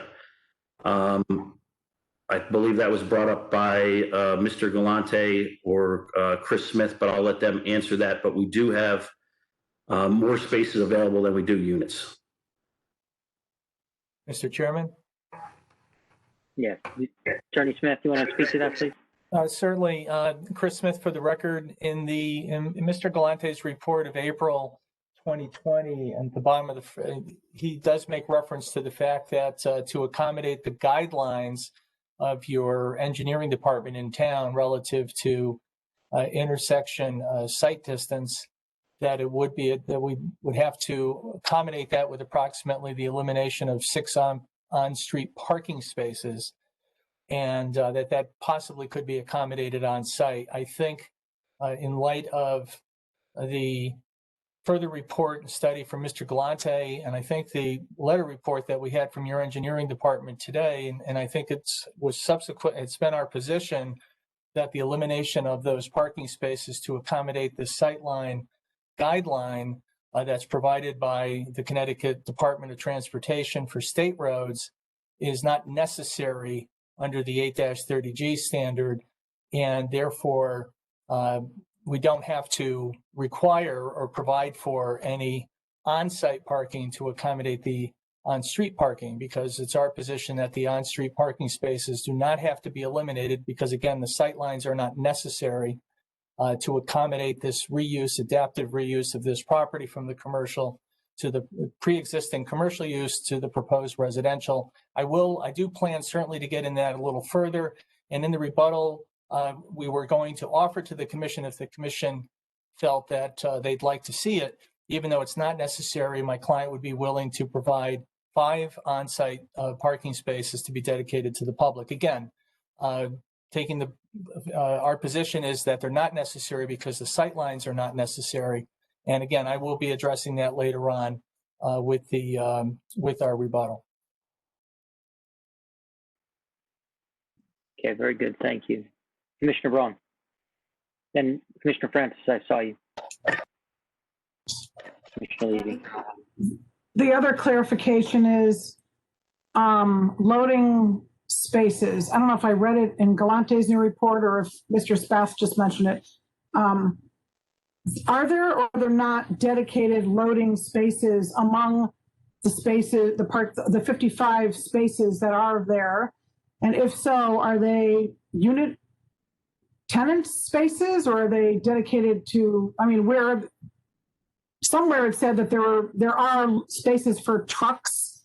I don't know if they're under the building or outside the building, but are there spaces dedicated for loading? And if so, where are they and whose are they? Again, Mr. Chairman, Chris Smith, if I may, at least at the outset, Commissioner Braun is correct in Mr. Galante's report that he submitted dated October 9, 2020, and it's item number 2 at page 4. Mr. Galante does opine, and responding to some comments made by Attorney Green, quote, on our site, there is more than adequate parking area to serve as a loading space, paren drop off or pickup, end of paren for residents. So I will, it's our position that we don't have to provide a designated parking space or loading area to accommodate this development. I'm not sure if someone else in particular, Mr. Geddes, if you want to respond further to that, but I think that's that's where you read that. It was Mr. Galante in his rebuttal response dated last Friday, or the 9th.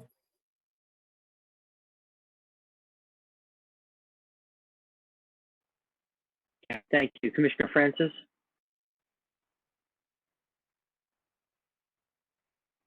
With regard to the parking spaces, the letter from the town engineers also states that we may require 20 to 40 foot no parking signs on either side of the driveway,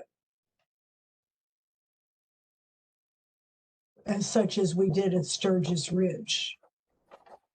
So it's not just that you may have to replace on street, we may require no parking signs for 40 feet each way. Mr. Chairman? Respond? Yep. Yes, please respond. I'll respond to that. Yeah. I just would respectfully submit that the Madam Commission member, that in the letter dated October 13, 2020, and it's signed by William Hurley, PE, as well as Lori Pulley, PE, your traffic engineers, it does indicate that it says, quote, in the last sentence, quote, also many times no parking signs for 20 to 40 feet on either side of a driveway have been installed, which increases visibility for traveling vehicles and ones pulling out, end of quote. I don't think that they were indicating that as a matter of law, you have a right to require that. In fact, I would respectfully submit that you don't. The sight lines, as your town engineers indicated, they followed this up with the Connecticut DOT and the police department. And I think that it's their opinion that parking spaces do not block the sight line. And I'll come back to that later. So again, some of the driveways, not all of them, some of the driveways on Beach do have designated no parking at either side of the driveway. If your traffic authority, the police commission, were to see fit to do that, we would certainly have no objection to it. And as I was going to indicate later in my rebuttal, my client would certainly have no issue with you providing a condition similar to, I believe it was 980 High Street, where you indicated that you would recommend to the police commission that certain parking spaces be eliminated. But under no circumstances are we going to agree that they're necessary and agree to a condition that they be removed through whatever traffic authority we would have to go to have that approved. So I just want to be clear in my response to that. Again, I'll come back to that later in the rebuttal, Mr. Chairman and Commissioner Francis. Thank you. Appreciate that. Commissioner Francis, anything else?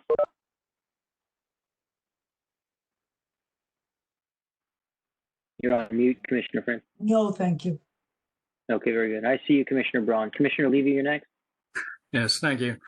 Mr. Spath, the lot that separates 131 Beach Road and the historic district is split by the historic district boundary. Is that correct?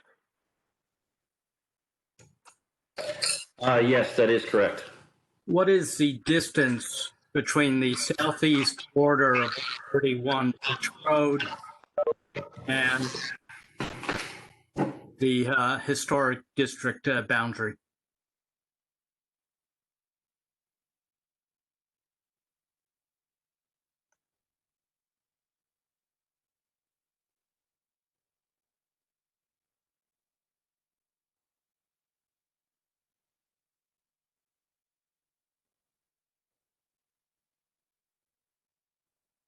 You're on mute.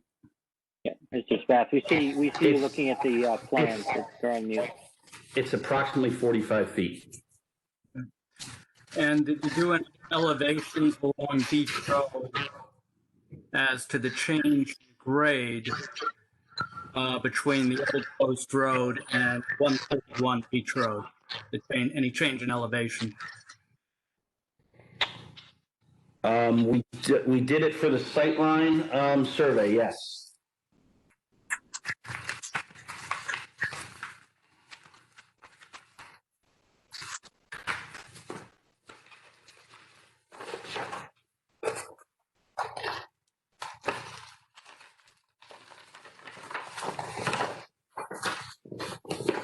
harder when you're not doing this in public. I'm sorry. It's okay.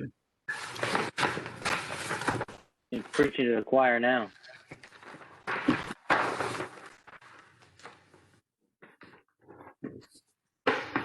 Okay. The elevation difference from our site, it's roughly 7 feet from our site up to the Old Post Road. Old Post is higher. And what about as between your site and the historic district boundary? That would only be about a 1.5 feet. That's fairly level in that area. Yes, it's just a slight gradient from our site going up to Old Post Road. Thank you. Nothing further, Mr. Chairman. Thanks. Commissioner Braun. So if there are loading spaces, where are they located on the site plan?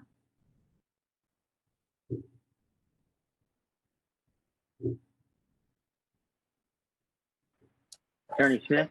This is another situation, for the record, Chris Smith, another situation where it would be nice to be in person so you could see the your team members as opposed to trying to look at them in a small square here on the screen. And I'm looking to see if either our architect or site designer has a response for that at this point. I know that we had talked about a possible loading space. Again, we don't think that one is necessarily required, or I should use the word necessary, which is, we know that's the appropriate word in light of the fact that it's such a short distance from the street that many deliveries could be made very quickly and right there within the turning area in front of the door. But again, I'll let either, I don't know, John, if you want to respond to that. Thank you. For the record, John Geddes, Geddes Associates, Primrose Companies. Generally, loading spaces are required when you're dealing with commercial uses, such as retail stores and other office buildings and so forth. When it comes to residential, the only deliveries or pickups that are made are either UPS, FedEx, and those generally, we've never been in a situation where we provided loading spaces for that, because they're basically, nowadays, with the technology, they come in, they within 5 minutes, they've done what they had to do and they're out. So it's not generally a requirement that we address in dealing with multifamily residential facilities. So there is not a space, I take it.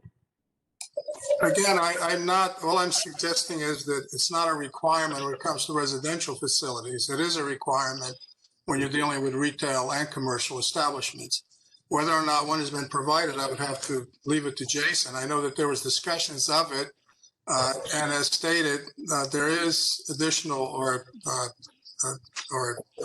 excess parking spaces based on the A30G requirements that there could be one that could be allocated for it. But again, in my professional opinion, it's not a requirement that multifamily residential facilities have. Again, we've never introduced one throughout the state of Connecticut in all the apartment buildings that we've designed and built. Thank you. Thank you. Attorney Smith, I think that is all the questions we had loaded here. So you can. Okay, thank you. I'm sorry. Okay, thank you. I believe Mr. Geddes is next relative to the PowerPoint presentation. Thank you. Again, for the record, my name is John Geddes. I'm a principal in the Connecticut licensed architectural firm of Geddes Associates. I'm also president and CEO of Primrose Companies that specializes in design, development, and construction.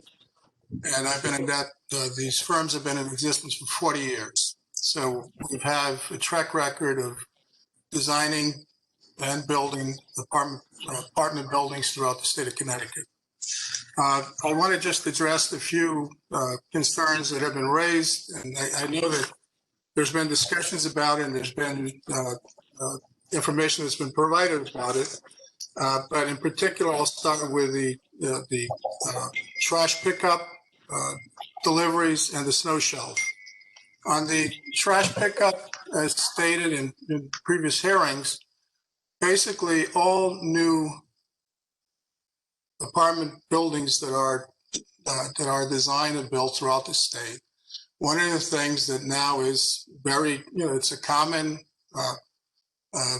design feature, and that is to provide a trash compactor so that you don't have these trash containers out on the site where massive trucks have to come in and load and trash is all over the place. Not only that, but if you can imagine during the winter, people are, need to take their trash out and they're walking down the corridors with trash bags, down the elevators, through the snow to go into the containers. The current or the new equipment that is, it's state of the art. Basically, you have at every single floor, you have a trash chute room whereby the trash is put into the chutes. It goes down into the state-of-the-art compactor. The compactor compacts it. The way that this building was designed, if you look at where the trash room is located and how it was set up, it's set up so that because the equipment that is used to pick up the compacted material is the size of a pickup truck. It's set up so that the truck goes to the end of the driveway, backs up into the garage opening, picks up the cube, and drives off. These are, depending on the size of the facility, the material can be picked up on a daily basis. It can be picked up every 2 days, depending on how the trash is generated. So I think that, again, it's a common, not a common, but it's basically part of what we are doing. And is also in many cities, it's also a requirement that now the commissions are placing on these type of buildings, whereby they don't want to see the trash containers, outdoors. So that's, I think, again, this facility is this type of program for it is appropriate. As far as the deliveries as stated, for the most part nowadays, if, most of us, whether it's through Amazon, especially now with the COVID situation, we know that that everything is, delivered to the house. And in many cases, if you get an Amazon delivery or UPS or FedEx, it's within minutes. The vehicle stops, moves on.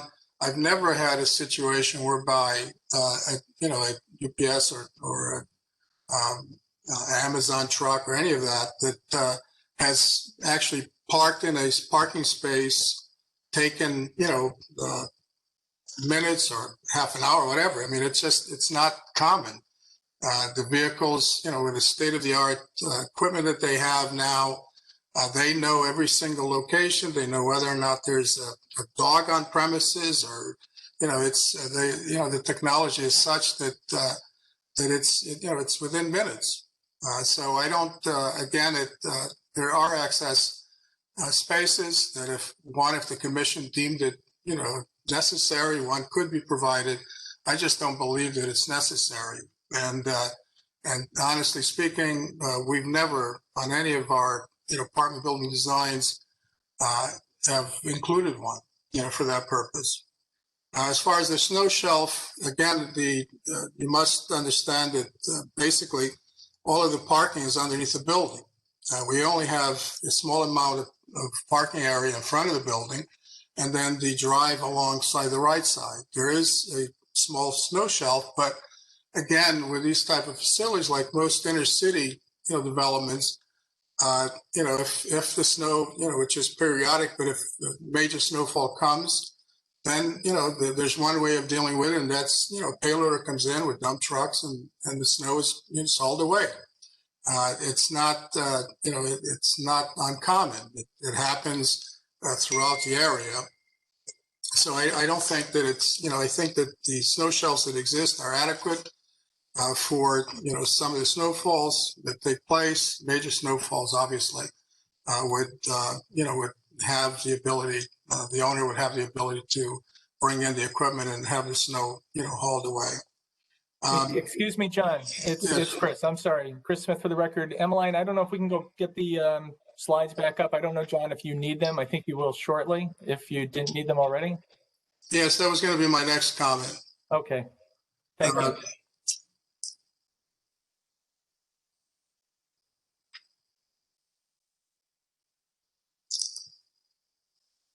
I'm sorry, did you want these photographs? Is that where we are? Yes. Okay. Again, the other issues that we've been going through is, for the most part, the site's location, adjacent to the historic district, and the design of the building, and going through the visits of the site, and I understand the concerns that many of the residents of the historic district have, but again, when we looked at this, it's in a mixed use setting. We have there are really no architectural consistencies within the site.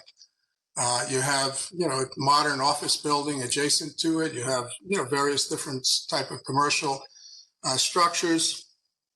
And I'm sorry, John, Emmeline, if you could just make, it's Chris Smith for the record, if you could just make the slide a little smaller. It's my understanding that the slides are, there we go. Thank you very much. Designated. Thank you. Sorry to interrupt, John. That's quite all right. But again, if you look at the slides and you proceed with them, you'll see that, and I'm sure that there are more slides that go with this, but you have various structures and uses within the surrounding properties, and none of them are consistent with the build, the site that within the structures within the historic district.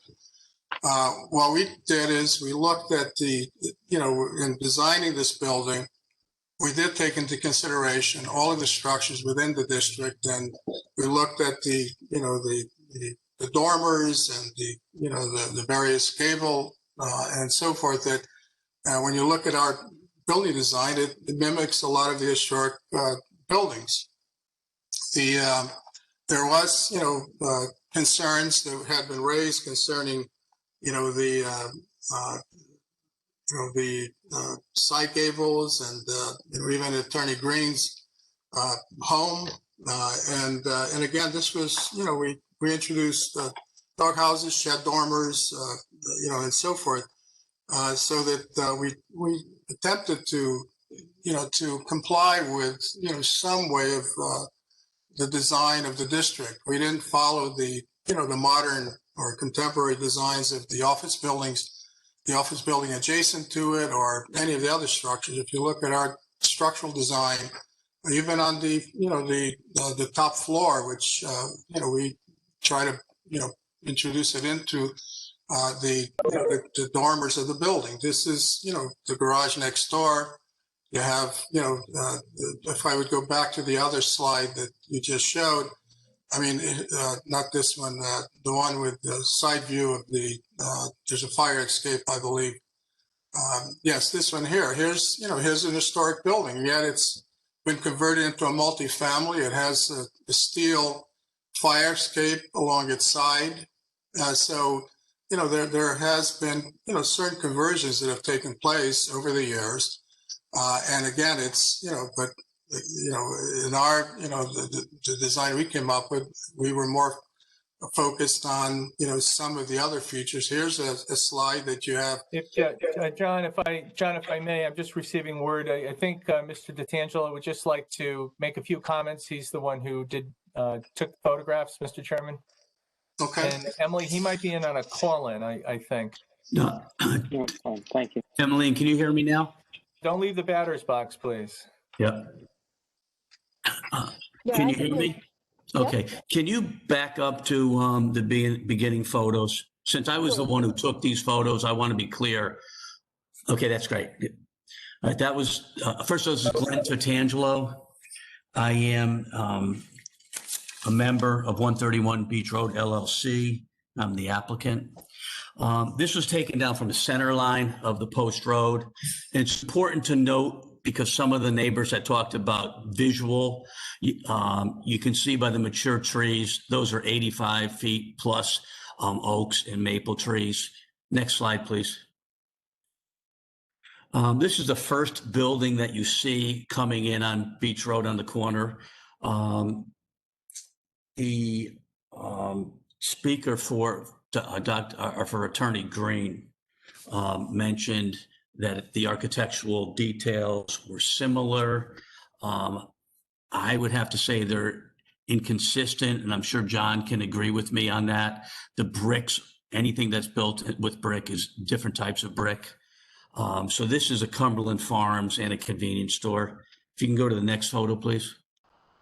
This is Advanced Radiology and People's Bank at the corner.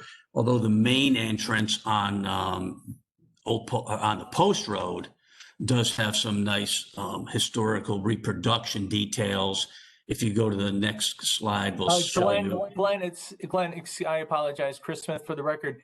If you could just read the bottom of whatever you're referring to, otherwise somebody will be reading a transcript, won't be able to figure anything out. So we don't want to lose all that. Okay, thank you. This view of the medical building from Beach Road, as you can see, this has no revival detail as stated by Dr. Locke. And this is the visual that you see. This is the periodontics office. And again, brick, but completely different brick. This next slide, please. That's a 71 Beach Road. This medical building, 52 Beach Road, does have some nice architectural features. The arches does have some revival design. That's at 52 Beach Road. This is a view from Beach Road to the rear of the commercial area on the post road, restaurants, retail, and offices. And as you can see, there's no consistency of the architecture whatsoever. Next slide, please.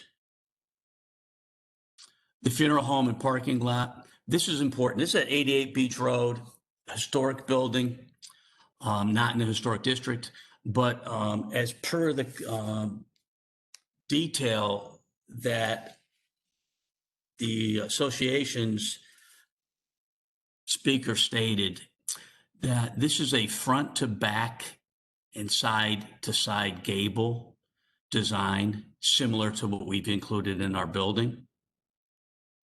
If you can jump to the next slide, please. This is a medical building and office building at 111 Beach Road. This property abuts our property. And as John stated, this is modern. This has mirrored glass. This has zero historical details whatsoever. Next photo, please. The Gaelic American Club, 74 Beach Road. Although this is an interior lot, the building, again, no revival design whatsoever, and John can confirm that. Next slide, please. This is a view of the First Church Congregational located on Beach Road and Old Post Road. And this does have some very nice revival architecture of the addition that was put in. Next slide. This is a 3-car garage owned by 556 Old Post Road. This garage is not in the historic district and abuts 131 Beach Road site. It is vinyl sided, and Mr. Green mentioned this in his presentation, that this was the first building that you do see coming into the historic district. Next slide, please. This is important because everyone has stated the gateway to the historic district. This is the first building, residential building that you see. It is historic. It has been converted to a multifamily home. It has vinyl siding and the metal fire escape, similar to what you see in the city. And again, visually, that photograph was taken from Beach Road. Historical details, since I had provided these to John, this is a home on West Morgan Avenue. And again, this was discussed by Dr. Raymond Locke, who I believe she has a PhD in archaeology based on information that we saw. It is on West Morgan Avenue. It is in the historic district. It is the only home with a Mansford roof designed in the entire district. And you got to note that the abutting home is not located in this historic district, and it has a ski lodge architectural design. Next slide, please. This is on the Old Post Road. This is the YMCA. And very important to understand that when you come out of West Morgan, you're looking at an addition. And as you can see, there's, again, no historical detail whatsoever on that building. The main building, yes, not the addition. Next slide, please. And Ms. Harrigan, if you could note that, go up that small slide right there, and if you could blow that up, that's very important. No, it's above it. Maybe you, yeah, that slide there, yep. Can you scoot that over?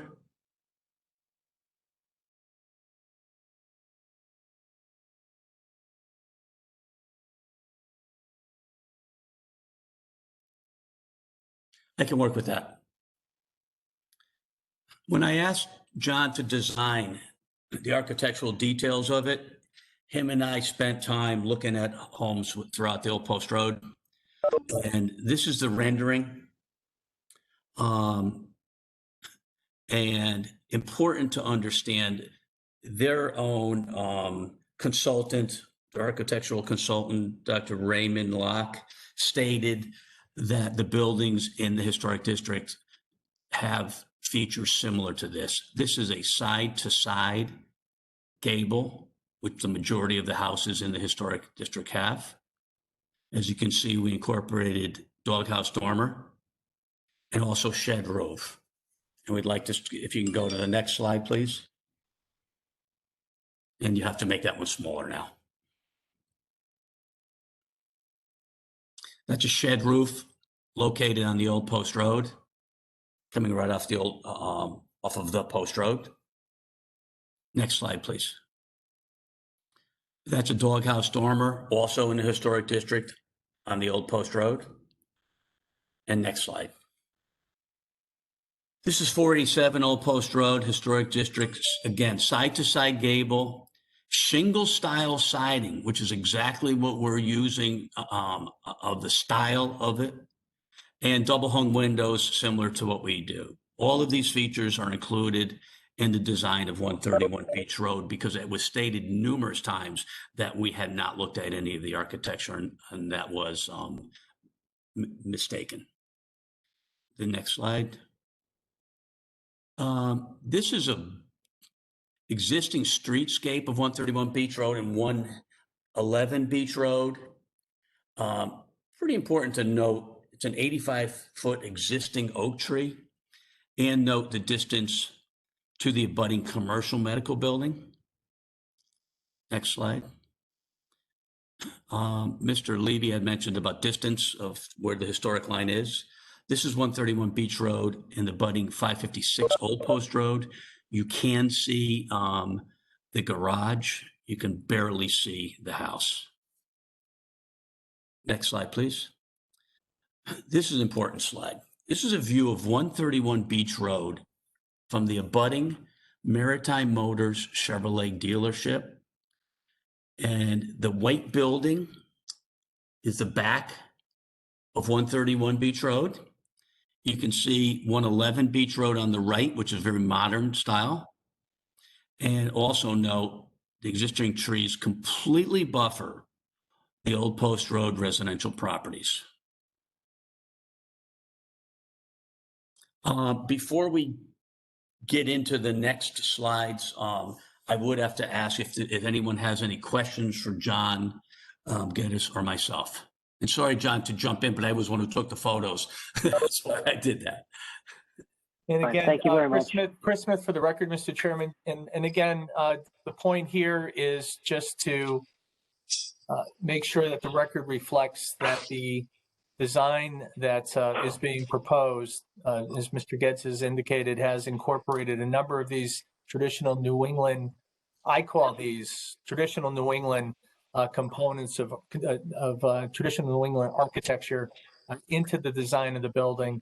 And also to indicate in conjunction with what Mr. Spat said, and I'll be addressing further in my rebuttal, the mixed use component of the neighborhood within which 131 Beach Road is located. So with that, I'll turn it over to the commission and questions that you may have for Mr. Geddes or Mr. Tatangelo. Appreciate that. I'll need to go back to video, Emily.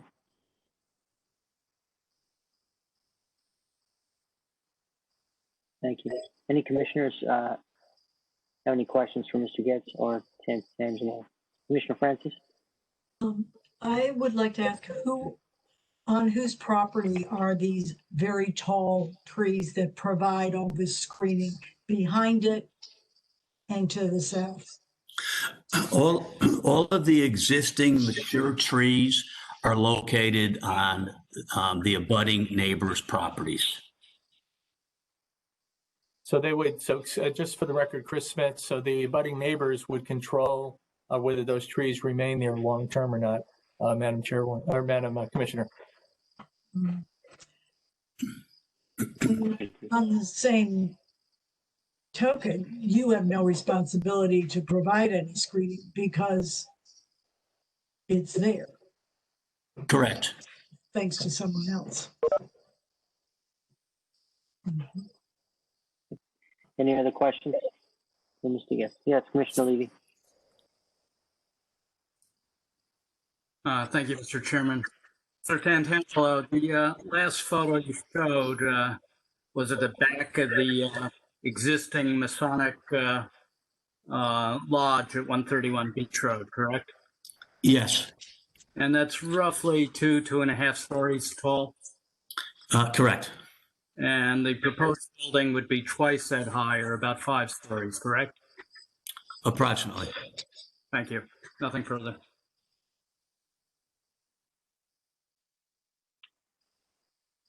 Anyone else? Okay, Attorney Smith. Yes, Mr. Chairman, I believe that Mr. Tatangelo had some comments that he would like to make and address the commission with them relative to a number of items that we've heard up to this point in time during the public hearing. Thank you. Thanks. See, before he begins, could I just get a sense of what your agenda is? For the balance, I think before we hear from Mr. Tatangelo, I'm going to ask Mr. Jason Spath to address the loading space issue. And then after that, Mr. Tatangelo has some comments. If Mr. Galante is back, we will have him summarize his letter response from this past week, dated October 9th. If he's not, I'll provide just a brief summary of that for the public and for the commission. Fine. And then I'm just going to provide a rebuttal and just walk through the various items. And my presentation might take a little bit, but okay, thank you. Sure. No, thank you. I appreciate just getting an idea of thumbnail sketch of what was on the agenda. Good question. Very good. So I think Mr. Spath will be up next, Mr. Chairman, with your question. Of course. Yes, Mr. Chairman and members of Commissioners, Jason Spath from the Huntington Company again for the record. You've asked about the loading zone. Our client is willing to establish one of the loading zone. I don't know if you could pull up the site plan. I can show them where we'd be talking about. If you can't, it would be in front. We're going to do it in front of the building. So when you come into the parking lot and take that left, it'd be one of the spaces straight ahead. It would have been during one of the first submissions. If you,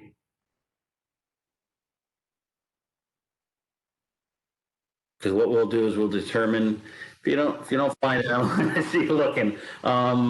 We're just trying to, we're going to spots. We'll determine one of the easiest ones for backing out of. It's going to be, like I said, when you pull into the site and take that first left, it'll be one of the spaces straight ahead. So this way, when people come in to load, unload, move, it's going to be designated, assigned during that process of moving in, and will be available.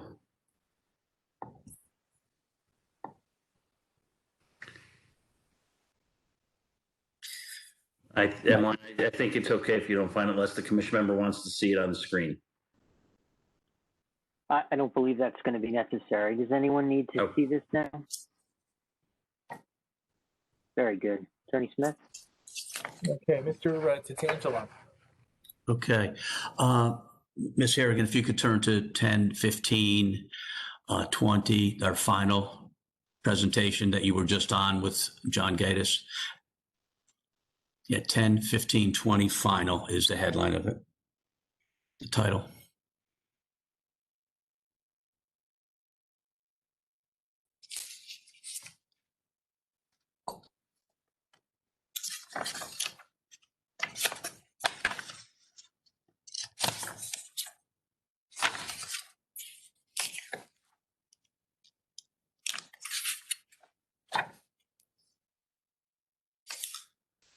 And once you get on it, it'll be approximately page 42. But I can start while she's discussing that, okay? Good evening, Chairman Wagner and the commission members. Again, my name is Glenn Tatangelo. I'm a member of 131 Beach Road LLC, the applicant. I'd like to take a moment to give you a background history of the 131 Beach Road and tell you how we got to where we are today. Felt it's also time to clarify the facts. The directors of the Old Post Road Area Association and their attorney, Joel Green, have presented misleading, deceptive, and inaccurate information to the commission and the public as part of this record. Ironically, an abutting neighbor who's a member of the association contacted our company about possibly purchasing the property because she was aware we had designed and built over 70 plus homes and condominiums in Southport and Fairfield, the majority of them within walking distance to the historic district. She also knew that we had won numerous design awards over the years from the state of Connecticut Home Builders Association. When I first met with the president of the Masonic Lodge as one of the local builder developer buyer candidates, he shared that they had built the lodge 70 years ago and has always been used as a Masonic lodge.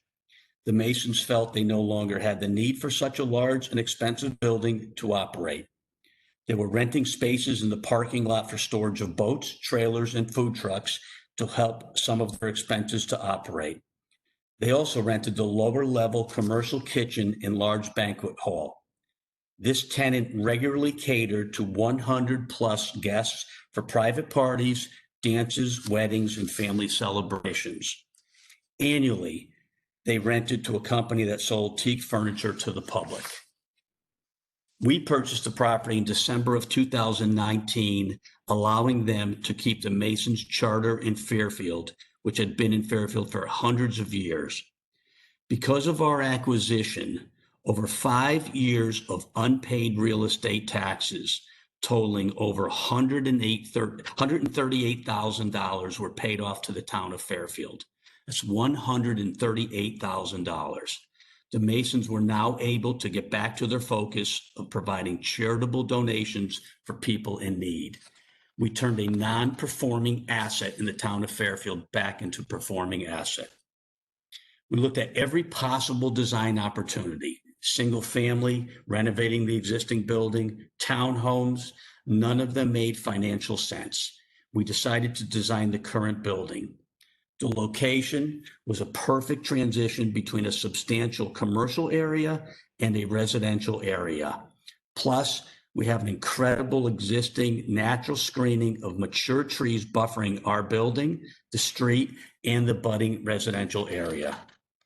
Having a portion of the units deeded affordable would definitely satisfy a local need.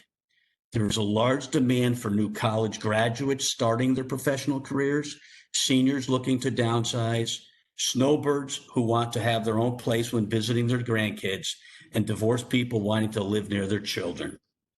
We specifically included architectural design elements found throughout the historic district.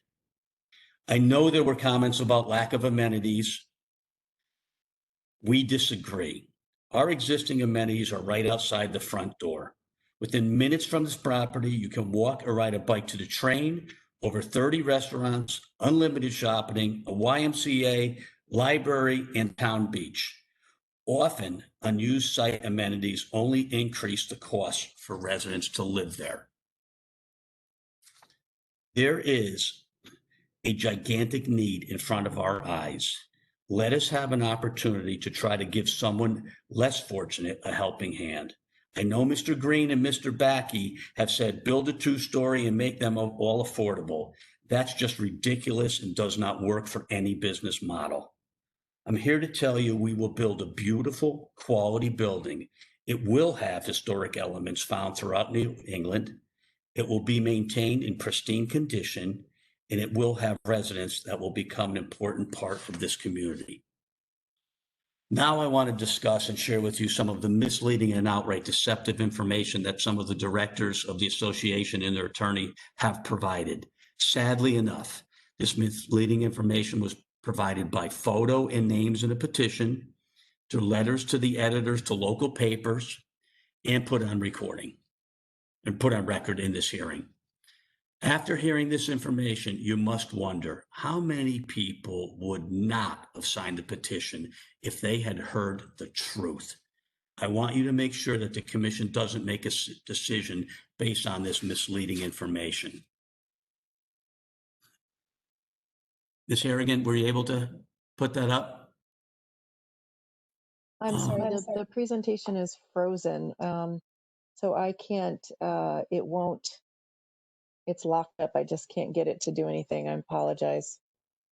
Well, okay, if that's unfortunate, because it's pretty important to be able to, Mr. Wagner, you need to see these photos and you need to see this information for me to prove my point there. Well, I understand. We do have the presentation in the record. I can try and, I don't know, Sargan, if I have share screen capabilities. You should be able to. If you see it at the bottom of your screen, you should be able to share. Yeah. All right, hang on one second. I might actually be able to do it easier if I do this. Give me one moment, Mr. Tangelo. Mm-hmm.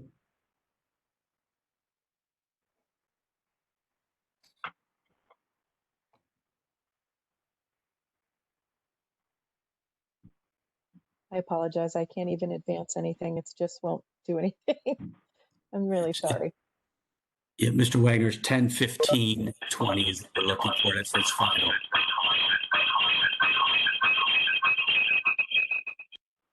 Emmeline, it's Chris Smith. Could you, can you close out of it? No?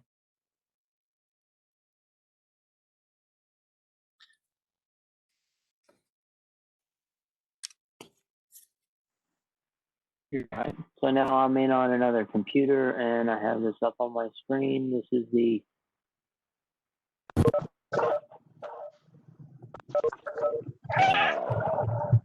This Beach Road presentation, 10:15:20 final. Yep.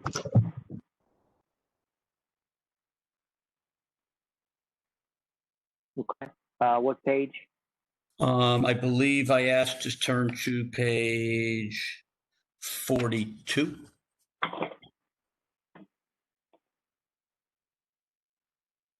When false moving, my whole setup goes awry. Okay. I can keep reading while you're trying to pull that up until we get to that page 42, if you'd like me to. Sure. Okay. You're welcome to submit that. And, it's fine. You're good. So Okay. I am sharing now. Beautiful. Okay. Can everybody see? All right. That's perfect. Yep. Okay. The majority of the letters to the editor campaign that was made part of the record implies I have not communicated with members of the Old Post Road Area Association to listen to their concerns. That is not true. The fact is, I was contacted in February by Dr. Henry Backey. We spoke on several occasions. I scheduled a Zoom conference with 7 members of the association. After the Zoom meeting, we agreed to have further discussion. Instead, the following day, one of the associate members on the call sent a letter to Planning and Zoning Director Jim Wendt stating he was a legal representative of the association, requesting to indefinitely delay our hearing due to COVID-19. I was contacted again by the association and agreed to meet with 20 neighbors on site to review our plans. We discussed the details of the plans. We discussed several of their alternative designs, which I was very clear they were not financially feasible based on my purchase price of the property. I offered for them to put together a small group to meet with me and my architect to review the architectural details. Based on their comments, it was clear many of them did not understand how to read the details of the architectural elements we included from many of the homes in the historic district. I also offered to provide any of our professional reports, including traffic, to them or their consultants. No one ever got back to me. Instead, they chose to hire attorney Joel Green.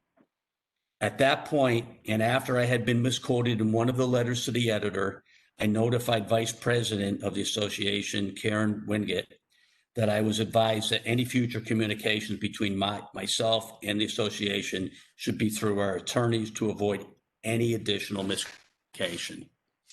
Sure, I understand that. Can I understand? And there's a lot of the back and forth, and I think it's been well, I'm getting to the facts now.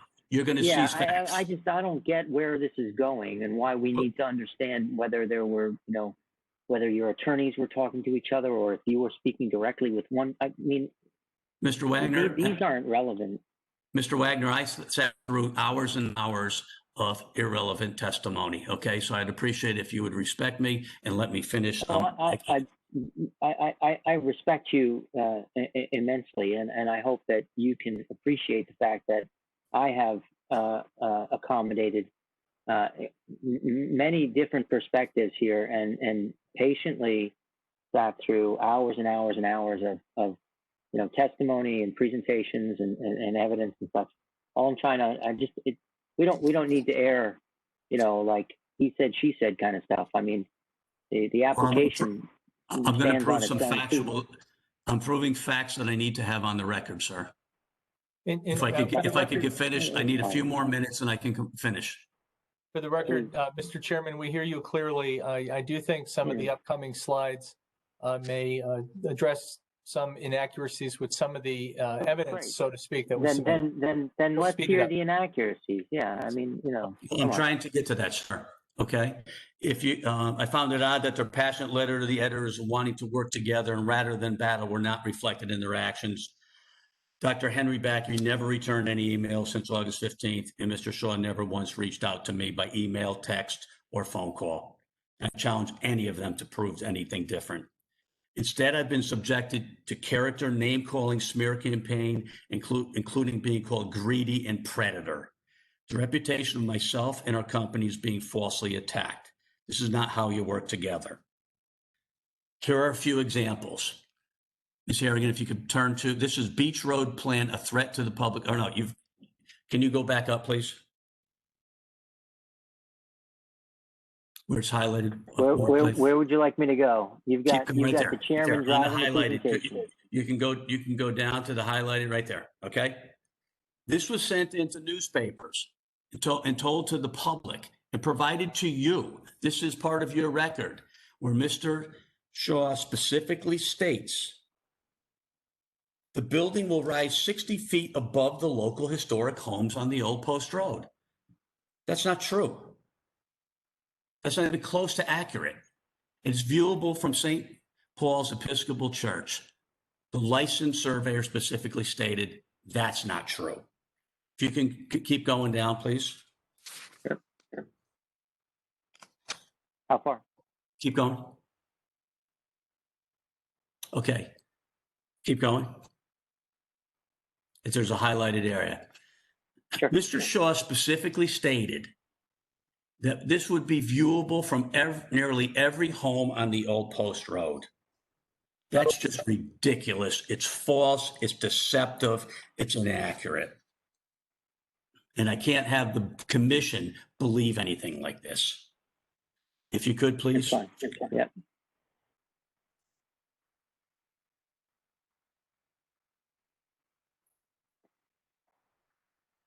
Okay, if you could, okay. This was change.org's petition. Throughout the course of the last several months, they've had 3 different headlines, okay? This photo is of the interior lot of Mr. I believe it's Kubica's house, okay? They've conveniently taken away, I believe 905-foot trees, okay? It says 1,542 people have signed. You could go to the next slide, please. Right there, please. That's good. Mr. Shaw submitted an updated list of names to the commission after we submitted proof of bogus names, and then stated on the record that he had cleaned up the petition, only counting 850 Connecticut residents. Yet, it still includes hundreds of names from out of state, and it also includes, after being cleaned up, your sugar daddy, nobody nope, Donald Trump, Donald Duck, and D's nuts. If you could all turn to slide down, please. Okay. This is important photograph. This is the type of misleading information. This photo was on the original petition. And this is the stuff that's not acceptable. They presented this photo. They've shown it to the public. And based on the window placement, this photo has removed existing evergreen trees that are 105 foot tall. They removed another 30-foot evergreen buffer behind what you see on those arborvitaes next to the garage. Based on the size of that garage and the elevations that Mr. Spath had presented, you can count these windows. Look at 2-story, 3-story, 4-story, 5-story, 6-story, 7-story, 8-story. It's just, that's unacceptable behavior. And I request that the commission, we provide evidence to this commission that what they have put on the record is inaccurate representation practices to mislead the commission and the public. I hope you recognize that based on this information they submitted, it proves a complete lack of credibility. And Mr. Chairman, one other housekeeping item. I'd also like to put on the record that I've read every agenda and the minutes for the past 5 years from the Town of Fairfield Police Commission and the Town of Fairfield Parking Authority. There has not been one single application to either of these agencies within the past 5 years, for posting no parking signs to remove on-street parking to accommodate recommended sightlines. I ask that you approve this application based on the true factual data we have provided. Thank you for your time. I appreciate that. You said you went back to the police. Forget the name of the police commission. You have 2 different agencies. You have the police commission, and I also went back to the traffic authority, and I went back to the last 5 years, and there has not been one application where they have been requested to go to the either of these agencies from the planning and zoning. Yet you have approved numerous applications that specifically where you needed to have no parking signs put in. I see. And did you find in your review any applications for removal of on-street parking at all? I mean, irrespective of whether we, recommend it or. I did see one of a liquor store, I think it was, down on down near the beach area. I don't know the name of the road. And where the- was that approved or was that rejected? That was approved. Thank you very much. Commissioner Newton has a question. Hi, good evening. I'll ask a similar question that I asked earlier. If you're standing on the corner of Beach Road and Old Post Road in front of the Episcopal Church, if this building is completed, will you be able to see the building? Based on the existing mature trees that were there, and they have been removed from photographs that have been sent to you, but we've sent you a comparison of the two. You'll see that you will see portions of it, but it will not be anything like, and unfortunately, the order that we were going in, I can't access those photos. Mr. Tantangelo, the question is not whether we've been presented with photos that you think have been altered or No, that. not think of it. They have been altered. Please, okay. We've heard it, we've seen it, we get it. The question was whether, in light of the existing tree scape and screening and how you anticipate the building to be built, would it be viewable from that vantage point? I think the answer is portions will be, but other portions would be screened. But I'd like some clarity on that, just to fine point on it, not with respect to what other people have presented and what other people have said, but from your perspective. I think you will see very little of the building. And correct me if I'm wrong, I think there's a lot of maples and the like that are the screenage. So, or there are more pine trees. It's a combination of evergreen and deciduous. Okay. I mean, so obviously the vantage point will change by the seasons with respect to losing leaves. Like anywhere else in the. Like anywhere else. You're absolutely right. Thank you. So I don't have, let me stop sharing this now. Sorry, Jesus. How do I do this? Go towards the top of the screen and it should have a bar that comes down and then you stop sharing from there. All right. Pretty good. Hey, Attorney Smith, thank you, Very Mr. nice. Very nice, Mr. Chairman. I'm impressed. Thank you. For the Oh, record, sorry, Commissioner Bremen. Any other commissioners have questions for 1010? It's okay. Bremen, then Francis. All right, go ahead, Commissioner Bremen. This could be, thank you. This could be for any member of the applicant's team. Two questions. Number one, there was some discussion from the public of concerns about light and light pollution. Have there been any photometric studies or other lighting studies submitted as part of the application material or performed? Yeah, this is Glenn Tatangelo. Yes, we did submit a photometric plan showing zero runoff.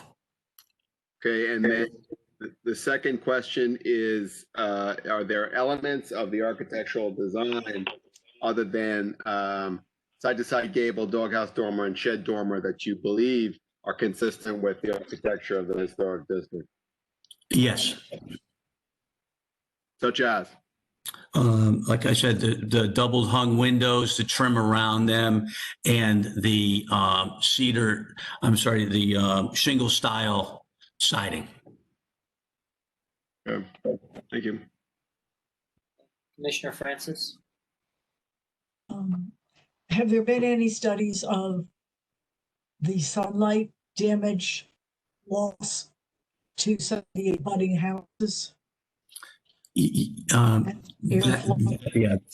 it was unnecessary due to the fact that they're 235 feet away, and the way that the sun runs, it will not impact one of them. I know Mr. Kubica mentioned that he would be living in shade or something, but that's not accurate.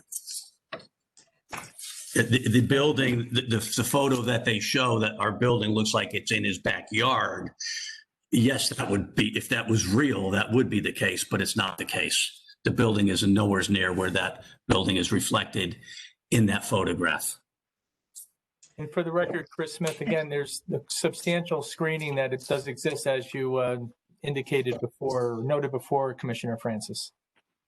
Yeah, well, about the substantial screening, how much longer are these trees going to last?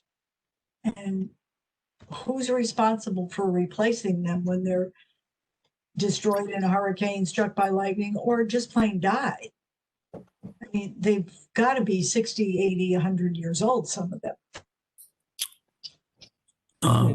Glenn Catangelo again, they're healthy trees. Anything can happen, but they're healthy trees, and there should be no reason for any of them to be impacted. And Chairman Wagner, should we have anybody look at this, the tree warden or anybody? I mean, it's a pretty substantial part of the application. Screening here, screening. Well, we're entitled to consult with our other agencies after the public hearing has been concluded and before we consider the merits of the application in executive session. So I anticipate we're going to close here tonight, soon, and that it will be on our agenda for executive session in 2 weeks. And in the meantime, you are free through staff, if you like. And I think it's a good idea to consult with the tree warden and have some feedback from the tree warden on these issues. But it's a rather substantial. It's not a discussion for now. No, I'm just saying it's a rather substantial part of his presentation that there'll be so much screening. But the truth is that none of it belongs to the developer. That may be. I don't think that's really appropriate for us to be debating this time. Well, he said that. I appreciate that. Any other questions for the applicant? Any? Okay, very good. Thank you, Commissioners. Attorney Smith? Yes, sir. Again, for the record, Chris Smith, it does appear that Mr. Galante is in the middle of his hearing, but hopefully he'll be able to join us if anybody has questions for him. And as I indicated before, what I'd like to do is just provide a summary, which Mike would have been doing, Mr. Galante would have been doing, concerning his response letter report of October 9, 2020, which I believe you do have. I know it's the first item in our presentation, PowerPoint presentation, but Mr. Chairman, I'm not going to ask you to pull it up through a screen share because I'm not going to walk through it. I'll just provide a summary if that's okay. No, that is, and rest assured that it is in the record, and we commissioners take the record seriously. We read it all. And I'm sure you will, and thank you. One of the items that we'd like to address first and foremost is Mr. Galante's qualifications. We did hear Attorney Green challenge his qualifications, and I believe Attorney Miller this evening. I'm not going to read through Mr. Galante's qualifications that appear at page 3, the bottom of page 3, item number 1 in his response to Attorney Green, but I think they apply to the comments from Attorney Miller as well. But I think it's suffice to say two things. One is Mr. Galante is in front of you on a regular basis, testifying on traffic issues, and he's actually been retained by the town on a number of different matters, including schools and other public town-related studies. And he does reference that at the bottom of page 3. So I've known Mr. Galante for as long as I've been practicing law. We're both up in getting close to 40 years, but I think he's well respected and recognized as an expert when it comes to traffic. Second point I would like to make is that I think it's been abundantly clear from the beginning of this process, going back to when we filed this back in February or March and when COVID hit, that both attorneys that we have heard from did ask for additional time so that traffic consultants could be retained. In fact, we were constantly delayed, and it went from July to now because it was represented that a traffic consultant or traffic consultants were going to be retained to critique Mr. Galante's report. And to date, we have not heard anything. We've only from any traffic consultant whatsoever that's been retained by the opposition to this proposal. I would like to point out that your engineering department, police commission has reviewed this.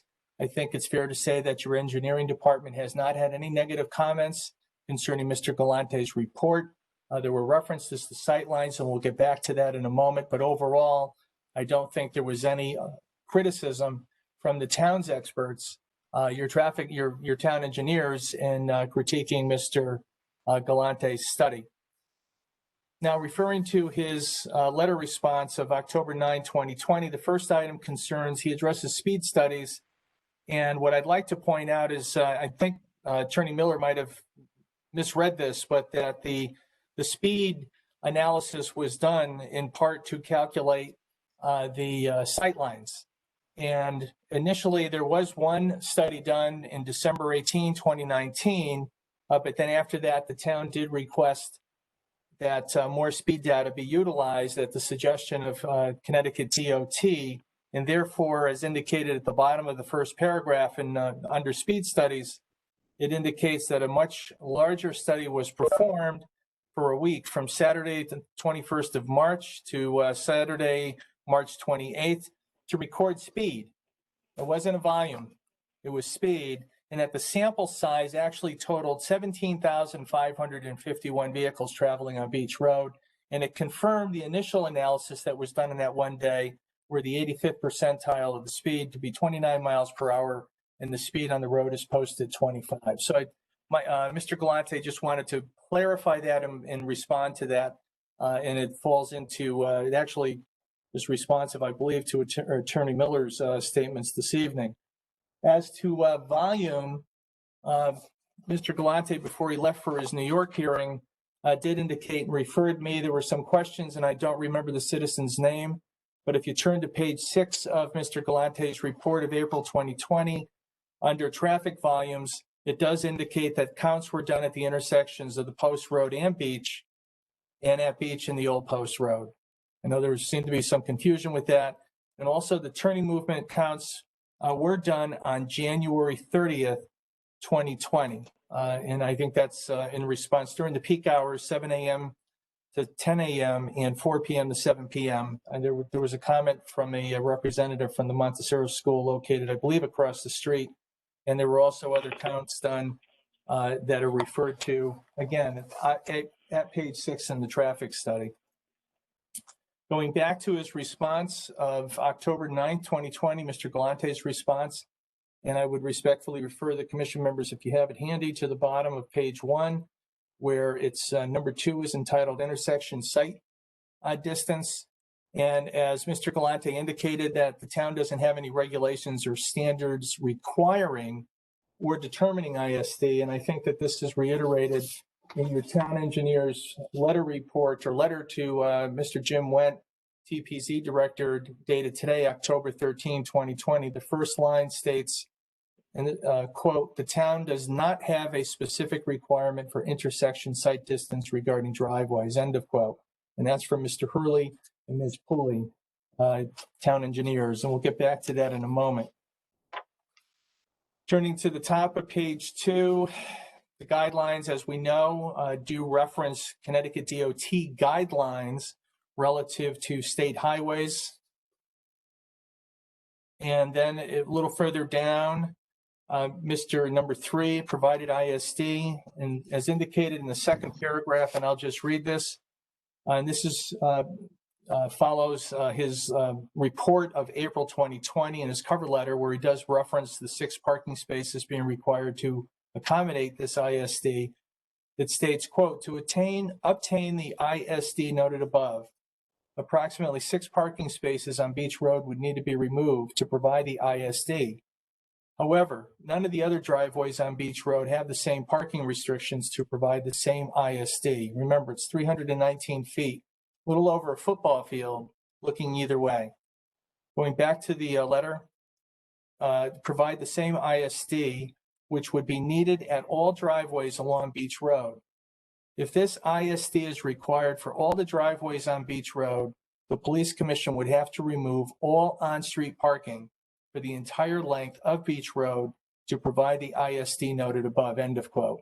So that's Mr. Galante. We did provide you with a graphic, and it was part of the presentation. It was part of the material that was submitted for, I believe, the September 15th, 2020 hearing date that was prepared by Mr.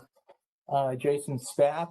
And it does indicate it does provide a sightline analysis indicating that indeed all the parking on Beach Road would have to be eliminated to accommodate 319 feet either way for all the driveways on Beach. And we'll come back to that with your engineer's letter to you dated today shortly. Mr. Galante, in discussing the issue with him, we asked him to provide an analysis or his opinion concerning a stopping site distance.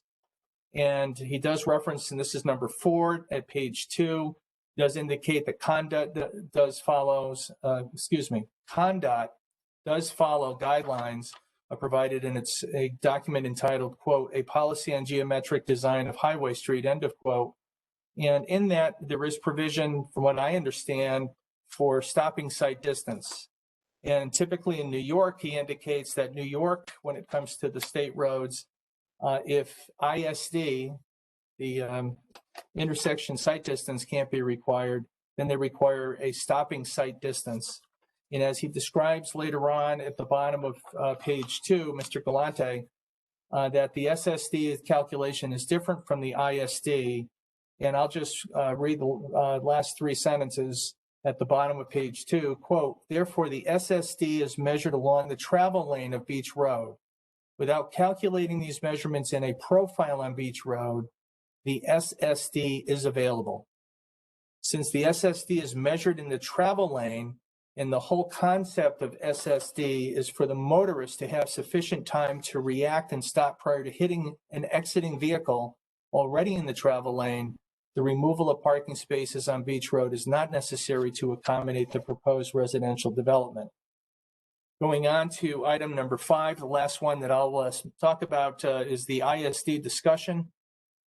And Mr. Galante opines, and I think this is somewhat followed up with your letter from your town engineers today. This is referring page 3 of Mr. Galante's report under item number 5. Quote, meeting the town engineers ISD guidelines is not necessary for this proposal. Accident history indicated no accidents recorded at the Masonic Lodge for the last 3 years. This Masonic Lodge has been operated for at least 70 years, and as far as we understand, provide monthly meetings and catering services for members and others that rented the facility for parties and other gatherings up to 100 people. Just going a little further down, skip down, if the lodge's driveways created a safety issue, then the town and police commission could have and would have eliminated on-street parking to provide a better condition for exiting movements from the site. It is our conclusion that the ISD at the existing proposed site driveway is desirable. However, it is not necessary and need not be a requirement to provide access to and from this site in the future to accommodate the proposal. The balance of Mr. Galante's rebuttal response, addresses some of the issues raised by Attorney Green, and I will leave that for your reading. And with the permission of the chair, I now have my prepared statement relative to my rebuttal. And again, if Mr. Galante does return, he will certainly be available to respond to any questions that the commission has. But in the meantime, I'd like to do my rebuttal. That'll take a few minutes here and try to pull some of the things together that we've been hearing about. No, I appreciate that. Do any of the commissioners have any questions for Attorney Smith at this point? Attorney Smith, please sum up. So in rebuttal, the first item that I would like to address is that there's a need for housing opportunity and mixed income rental uses in Fairfield. You have the Connecticut Department of Housing 2019 list. We did go through that during the initial night. You do have the Garden Homes decision that you're very familiar with that was discussed along the way during the hearing. And it's also recognized by Mr. Barnhart in the year 2000, and this comes right out of the Garden Homes decision as well. There was 2.71% designated affordable housing units and dwellings in Fairfield, 2.71. 11 years later in 2011, it went down just slightly to 2.69% from 271. And now in 2019, according to the list compiled by the Connecticut DOH, it's gone down even further to 2.47. So it has decreased over the years, and I do understand that the Commission has rendered a number of approvals for 830G applications. However, the town does not qualify for the exemption, the 10% exemption, nor does the town qualify for a moratorium under Section 8-30G. And I would like to note that in the Cross Street case, that the court, Judge Rohrback, did not find Westport's efforts to promote affordable housing, even with their Westport's recent moratorium, to be a substitute for the town's burden under Section 8-30G. And we'll come back to Cross Street again. And I raise Cross Street because I believe that the chair and Attorney Green spoke about that case out of Westport during one of the prior evenings of public hearing. I would respectfully submit that this proposal is an appropriate infill and adaptive reuse of the subject property. It's in close proximity and walkability to commercial, medical offices, church, retail, restaurants, and the train station. And I respectfully submit that that's consistent with the goals of this commission's POCD and the TOD study. We do have two videos. I don't know if you're going to be able to access them, Mr. Chairman or Ms. Harrigan. They're actually not in that PowerPoint presentation. They're all of 60 seconds each. I believe that those were forwarded to all of the commission members, and they were also they're also available on the website. Did you want me to show them now, or any way to pull those up? And I see that Mr. Galante has returned. Okay. Perhaps if I can just address this next two items, and then we'll have the I'll be revisiting the traffic, and maybe we can pause, and if you have any questions for Mr. Galante, he can respond to them at that point.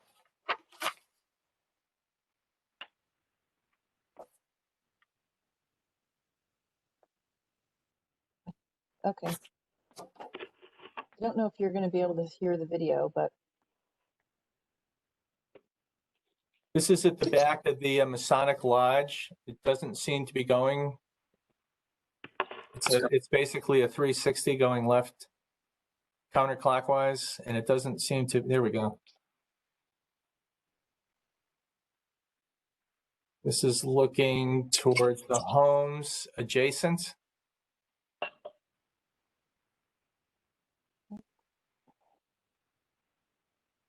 There are the trees that we've heard a lot about. There's the dumpster to give it a little perspective. Mr. Tatangelo took these videos, not myself. And this is just going along that side of the property line,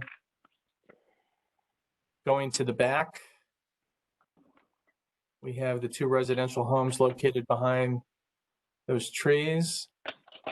To the left, basically 11 o'clock from this angle, we're coming up to the car dealership. You can see the car there. It gives perspective to the trees. There's the car dealership. And a little further to the left, as we go along, is 111 Beach Road, where we have the commercial office, medical office building. And then Ms. Harrigan, I think if we just have the one other video should follow right after this. Oops. And obviously this is for the commission as well as for the record. So this is the front of the Masonic home, and we're going to do just a quick 360 here. looking towards 111 Medical Office Building. You can see the cars. The parking lot is full with this video and with the other video from the back. That parking lot is literally filled. And this is looking down the street, Beach Road. You don't see any cars there. This was, I just drove down last week, late last week, and met with Mr. DeTangelo, so I can say that this is an accurate representation of midday there. Across the street, we have the church. We just went by the funeral home. And then continuing along, you can see the lack of parking on the street, looking up to the Old Post Road intersection with Beach. And then the 3-car garage on the, basically on the property line. When was the video taken? That video was taken, At what time? I think it was around 12:30. Glenn, if you want to comment, and I think it was, well, it was last Wednesday, the 7th, I believe. Does it show up on there? Glenn, are you there? Yeah, it was taken between 12:45 and 1:15, and it was several days ago. It was midweek. It was midweek. I believe it was the day we met, Glenn. Yeah, I forget what day that was. That was October 7th. Commissioner Noonan, I think it was, who asked me that. I did, yes. Okay. And the reason we show you those two videos is because of the allegations concerning the impact on the neighborhood. And first, the subject property is located in is not located in a designated historic district. Therefore, a certificate of appropriateness is not required. If the town deemed it important to have the subject property located within a designated historic district, then the town would have done so as provided by law. We have a set of statutes that deals with it, and I'm sure you're well aware of that. Second, a comparison by the chair in opposition to Cross Street is perhaps appropriate, but from the chair's and opposition's perspective, I respectfully submit that it's misplaced. In Cross Street, the court specifically found that the subject property is located in a mixed-use neighborhood with a number of commercial or non-residential uses located within 500 feet of that property. That was the subject of that appeal. That property, like 131 Beach Road, is not within a residential neighborhood. The court found that the denial of that Section 8-33 proposal, based in part on alleged impacts to the neighborhood, was not supported by the substantial evidence, and more importantly, not necessary to protect a substantial public interest that outweighs the need for affordable housing. Indeed, in that case, the proposal involved, I believe, the demolition of buildings that arguably had some historic components. Not so in the subject proposal. Third, taking a page from the court's analysis in Cross Street, we submitted an aerial to you, and this was described by Mr. Spath earlier, with a 500-foot radius depicting numerous commercial uses adjacent and within immediate proximity to the subject property. This graphic depicts, in no uncertain terms, the subject property is located within a mixed-use neighborhood, just as it was in Cross Street. Fourth, the proposed multifamily use is an excellent transitional use between the heavily developed Route 1 corridor, the immediate adjacent commercial uses, and the residential uses to the east. As you may recall, locating multifamily residential uses as transitional uses between commercial and residential uses similar to that before you this evening is consistent with the recommendations the Commission adopted in your POCD and the TOD plan. And we referred to those in our presentation in the first evening of public hearing way back when. Finally, we presented evidence and testimony from a licensed architectural firm that explains how the traditional New England architectural features have been included in the proposed residential building so that the building is consistent in architectural design with other buildings in the neighborhood. As an aside, I believe that Dr. Raymond Locke, as Mr.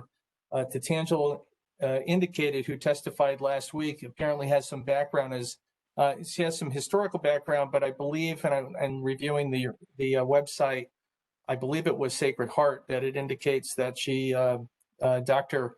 Raymond Locke, is has her PhD in archaeology.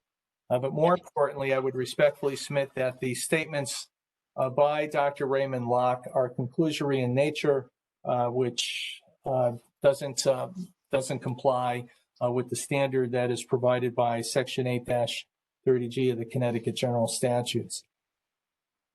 The sixth point that I would like to note to the Commission is it addresses alternatives of removing floors or even 2 floors as suggested by one of the citizens. In fact, we've heard the 2-floor arrangement twice now. But to remove 1 floor, and this is something that was raised by the Commission, one of the Commission members when deliberating on another 830G application, I believe it was at your last meeting. And I just wanted to indicate that if that consideration comes about relative to this proposal, that eliminating 1 floor and keeping it as a 830G application with the 30% 15-15 split is not financially feasible relative to the proposed Section 8-30G set-aside development. So I just wanted to be on record. However, my client, if he were to remove 1 floor, reduce the density from 40 to 30 dwellings, that would be possibly financially feasible if it was limited in such a situation to only 10% of the units being provided at the 80% median income. That's the only way that would work.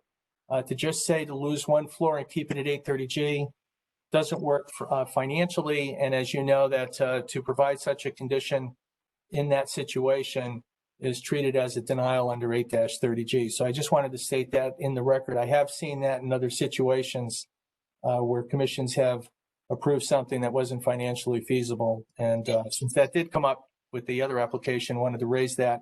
And to remove 2 floors, I'm told even if all the units, 20 units were at market rate, that won't work. So to remove 2 floors and to provide everything as with an affordable component certainly is something that doesn't work financially. It's not financially feasible. Mr. Galante has returned. I was just going to do a little summary on the sightlines issue in my rebuttal, but I think it might be appropriate to first see if any of the commissioners have questions for Mr. Galante.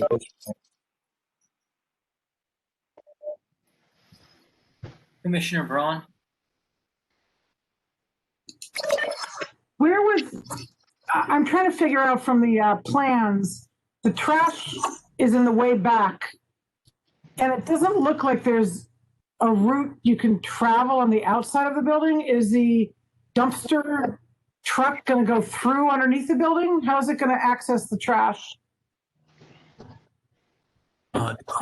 This is Glenn Tatangelo. I can answer that. There is a 24-foot. There's a 24-foot access on the right-hand side of the building. It allows in between space, I believe, 53 and 54. If you look on the plan, they can turn right in, and it's an overhead door that they can access that, turn around, and drive out. And it's not under the building. Can you unmute? I thought the right side, the left side is all parking spaces. The right side, I thought that was a planting plan of landscaping. That's all pavement, you're saying, between that and then the neighbors? That's the driveway access. I thought, so there's no planting on that side, on the right side, when you're looking in? Oh, okay.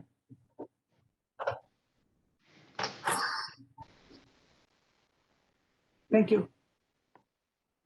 If nothing further, Mr. Chairman, I'll continue to try to stay within your curfew. Yeah, that would be great. I mean, I honestly had couldn't fathom the possibility that we would go until curfew with the limited number of public comments that we had tonight and your rebuttal. But we are where we are. Oh. It would be great. It would be great if we could actually close this hearing this evening. If we go past 10, then I have to adjourn it to the next session. I hear you. I will. I'm never accused of speaking too slowly, so I'll move along here and finish up my rebuttal. I mean, I think you've complete our presentation, Mr. Chairman. That you have. Mr. Galante's rebuttal report is in the record. You've summarized it. I don't Well, know. and if I'm allowed, I'll certainly keep on track here and provide a nice summary, again, for the record, and for the commission. Please wrap up. Okay, so now as the sightlines, we have, I did provide you with a summary of Mr. Galante's letter report, his response of October 9th. And I would respectfully submit that the provision of sightlines for the Connecticut DOT guidelines for state roads is not needed to accommodate the proposal as provided by Section 8-30G. Such sightlines may be desirable if the appropriate town authority, which I believe is the police commission, determines to accommodate such by removing on-street parking. But again, such is not necessary. First, the Masonic Lodge was a commercial social club for over 70 years. This is my point. We've heard this now at least 4 times in the last 30 minutes. It's in writing in a report. Mr. Tantangelo discussed it. You've summarized it. You've now said it again for the 4th time. We have the town engineer submitted a letter to this point. I just don't understand why it bears repeating 4 times. Okay, so I won't walk through the summary of the points, but I would like to state for the record that my client would not object to a condition of approval whereby the commission recommends to your town traffic authority that oversees parking on town roads, which again, we understand is the police commission, that such authority eliminates such parking to accommodate a 319-foot sightline in each direction, as you did with the 980 High Street approval, a copy of which is in the record.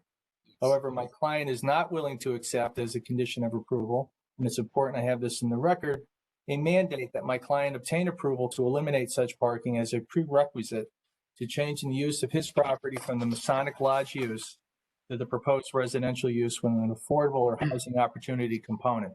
Again, the sightlines are not necessary to accommodate the proposed new residential use of my client's property. And I will simply refer you to your town engineer's letter to you today, dated today, October 13, 2020, which substantiates the opinion of Mr. Galante on this particular issue. As to on-site parking to accommodate the potential loss of the on-street parking with public spaces being provided on-site not being necessary. Everyone in this hearing knows that there's no real demand for parking on Beach Road, and your town engineer has provided that opinion as well. My client is willing to consent to a condition that provision be made for on-site parking, however, not to exceed more than 5 parking spaces, and that the parking ratio in the zone text amendment be reduced accordingly. The parking ratio is greater than, this parking ratio again will be greater than the parking ratios for at least 2 recently approved multifamily uses, specifically 78 Uncowa, which we understand was at 1 space per dwelling, and 1675 Post Road, which we also understand was at 1 space per dwelling. And that was touched upon by Mr. Spath. As to traffic, again, we respectfully submit there's minimal increase. There's no adverse impact on the level of service in the immediate neighborhood. And for the record, I had penned this in before I covered it already, that the counts that were taken were on January 30, 2020, which was a school day and pre-COVID. Number 11 is the fire safety. We did hear from a gentleman this evening who's an environmental attorney, but fire safety was not an issue for the town's fire marshal or your fire chief. And this was substantiated, and they substantiated Mr. Versteeg's testimony and report that the building and the site design and access, fire access, is in compliance with all applicable codes, and his report is in the record. As to the height, I would respectfully submit this, it's comparable to that we have commercial buildings in the area, and it's our understanding that there were other approvals at 71 Uncowa where the building was 63 feet in height, and 1675 Post Road at 61 feet in height. Screening, we've talked to that a bit, but it's depicted on the photos and videos. And I would respectfully submit that unless there's some safety feature associated with the height or screening, that they're certainly not appropriate reasons to deny an 830G application.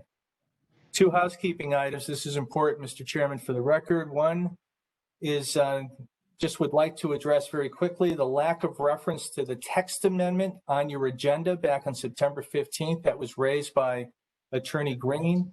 I would like to state for the record that the only discussion of the text amendment that evening was my review of the zone map graphic. And if Ms. Harris could pull that up, we could just show that to folks. But we were asked to provide a graphic as delineating which properties would meet the minimum requirements for the zone text amendment. And again, that's all part of the record. And I just gave a less than a minute and a half summary of that slide. So that's the only discussion that occurred relative to the zone text amendment on September 15, 2020. Right, So well, I therefore submit that there's no prejudice to anybody, Mr. Chairman. No, I understand. What was the your recollection of Attorney Green's criticism of the text amendment? I think it was noted that the agenda did not reflect the fact that you were considering the zone text amendment that night. Oh, no, not the agenda. The agenda had it, but the public notice, I think it was the public notice, because the agenda definitely had it. I called it. Could have been. Well, yeah. All right. Very well. I just wanted to close that issue that there's no prejudice to anybody. That was the only discussion that evening on September 15, 2020, concerning the zone text amendment. Yeah. The last housekeeping measure is a sample deed restriction in conjunction with the sample lease. I don't believe this is necessary. However, a draft was submitted to the commission. And of course, any final language, this is when you convey the property that it be in the deed indicating that it is restricted, would have to comply and will comply with the provisions of Section 8-30G, subsection 9, which is entitled, quote, model deed restriction for a set-aside development, end of quote, of the regulations of the Connecticut state agencies in Section 8-30G. And in closing, I respectfully submit that the proposal does comply with the provisions and conditions of Section 8-30G. And I would like to read just one quick letter, or one letter into the record that appeared, my understanding, in the Connecticut Post on September 29, 2020. And this is in closing.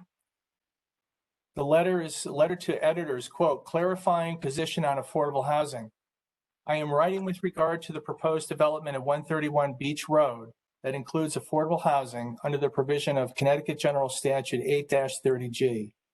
I strongly support the development of affordable housing, which is desperately needed in our town.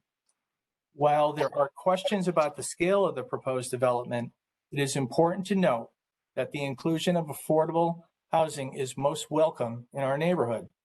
Operation Hope began when First Church Congregational provided temporary shelter to people without homes. Today, Operation Hope is an essential partner of First Church and is one of the most effective homelessness prevention programs in the state that provides scores of affordable rental units throughout Fairfield. In light of this history, allow me to clarify the several statements that were made at the town planning and zoning hearing on 131 Beach Road with regard to First Street Congregational. None of these statements were made on behalf of, nor with the knowledge of the congregation and its leaders.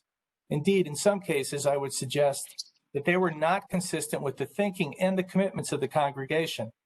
Yes, 131 Beach Road is, quote, across from the historical First Church Congregational that dates its founding back to 1640, end of quote. However, the church does not feel its, quote, historical significance will be irreparably damaged, end of quote, nor that this, quote, project is inconsistent and is potentially very damaging to the historical nature of the neighborhood, of that neighborhood and of the town, end of quote. Indeed, the commitment and legacy of First Church since the 17th century has been to provide help, housing, and hope for the least among us. I disagree that the, quote, legacy of these properties, their historical significance, is more important, end of quote.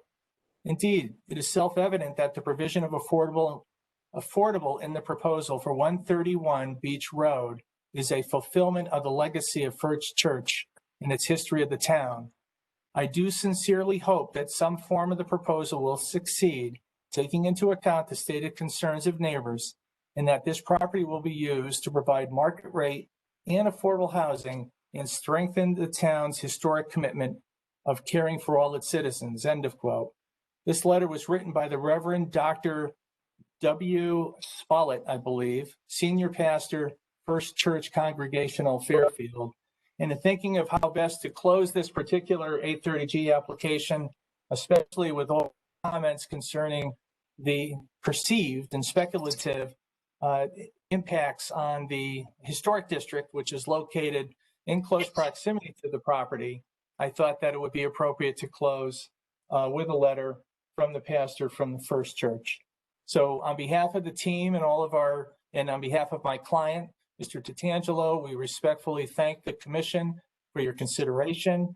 And I submit respectfully that the application complies with section 8-30G, and we respectfully request that you approve the application that is before you this evening. Again, thank you for your time. I appreciate that. Thank you for the summary. Is the letter to the editor a part of the record? Is that in the record? I didn't see it before you just read it. I believe that it was submitted a few weeks ago. If not, I just read it into the record, but I believe it is part of your record, yes. You did, but you believe that it was submitted a couple of weeks ago? Okay. All right. I think it was, Mr. Chairman, I think it was submitted, it could have been right around the 29th when it appeared in the Connecticut Post. It's my understanding, which was the date of the last public hearing. Very good. Thank you. Any commissioners have any questions for Attorney Smith before we wrap up? I don't see anything else. All right. Very good. Mr. Smith, Mr. Tatangelo, thank you very much. With that, I will close the public hearing on this item and I will adjourn the meeting. Have a good evening. Thank you, everyone. Stay safe. Thank you. Thank you. Thank you.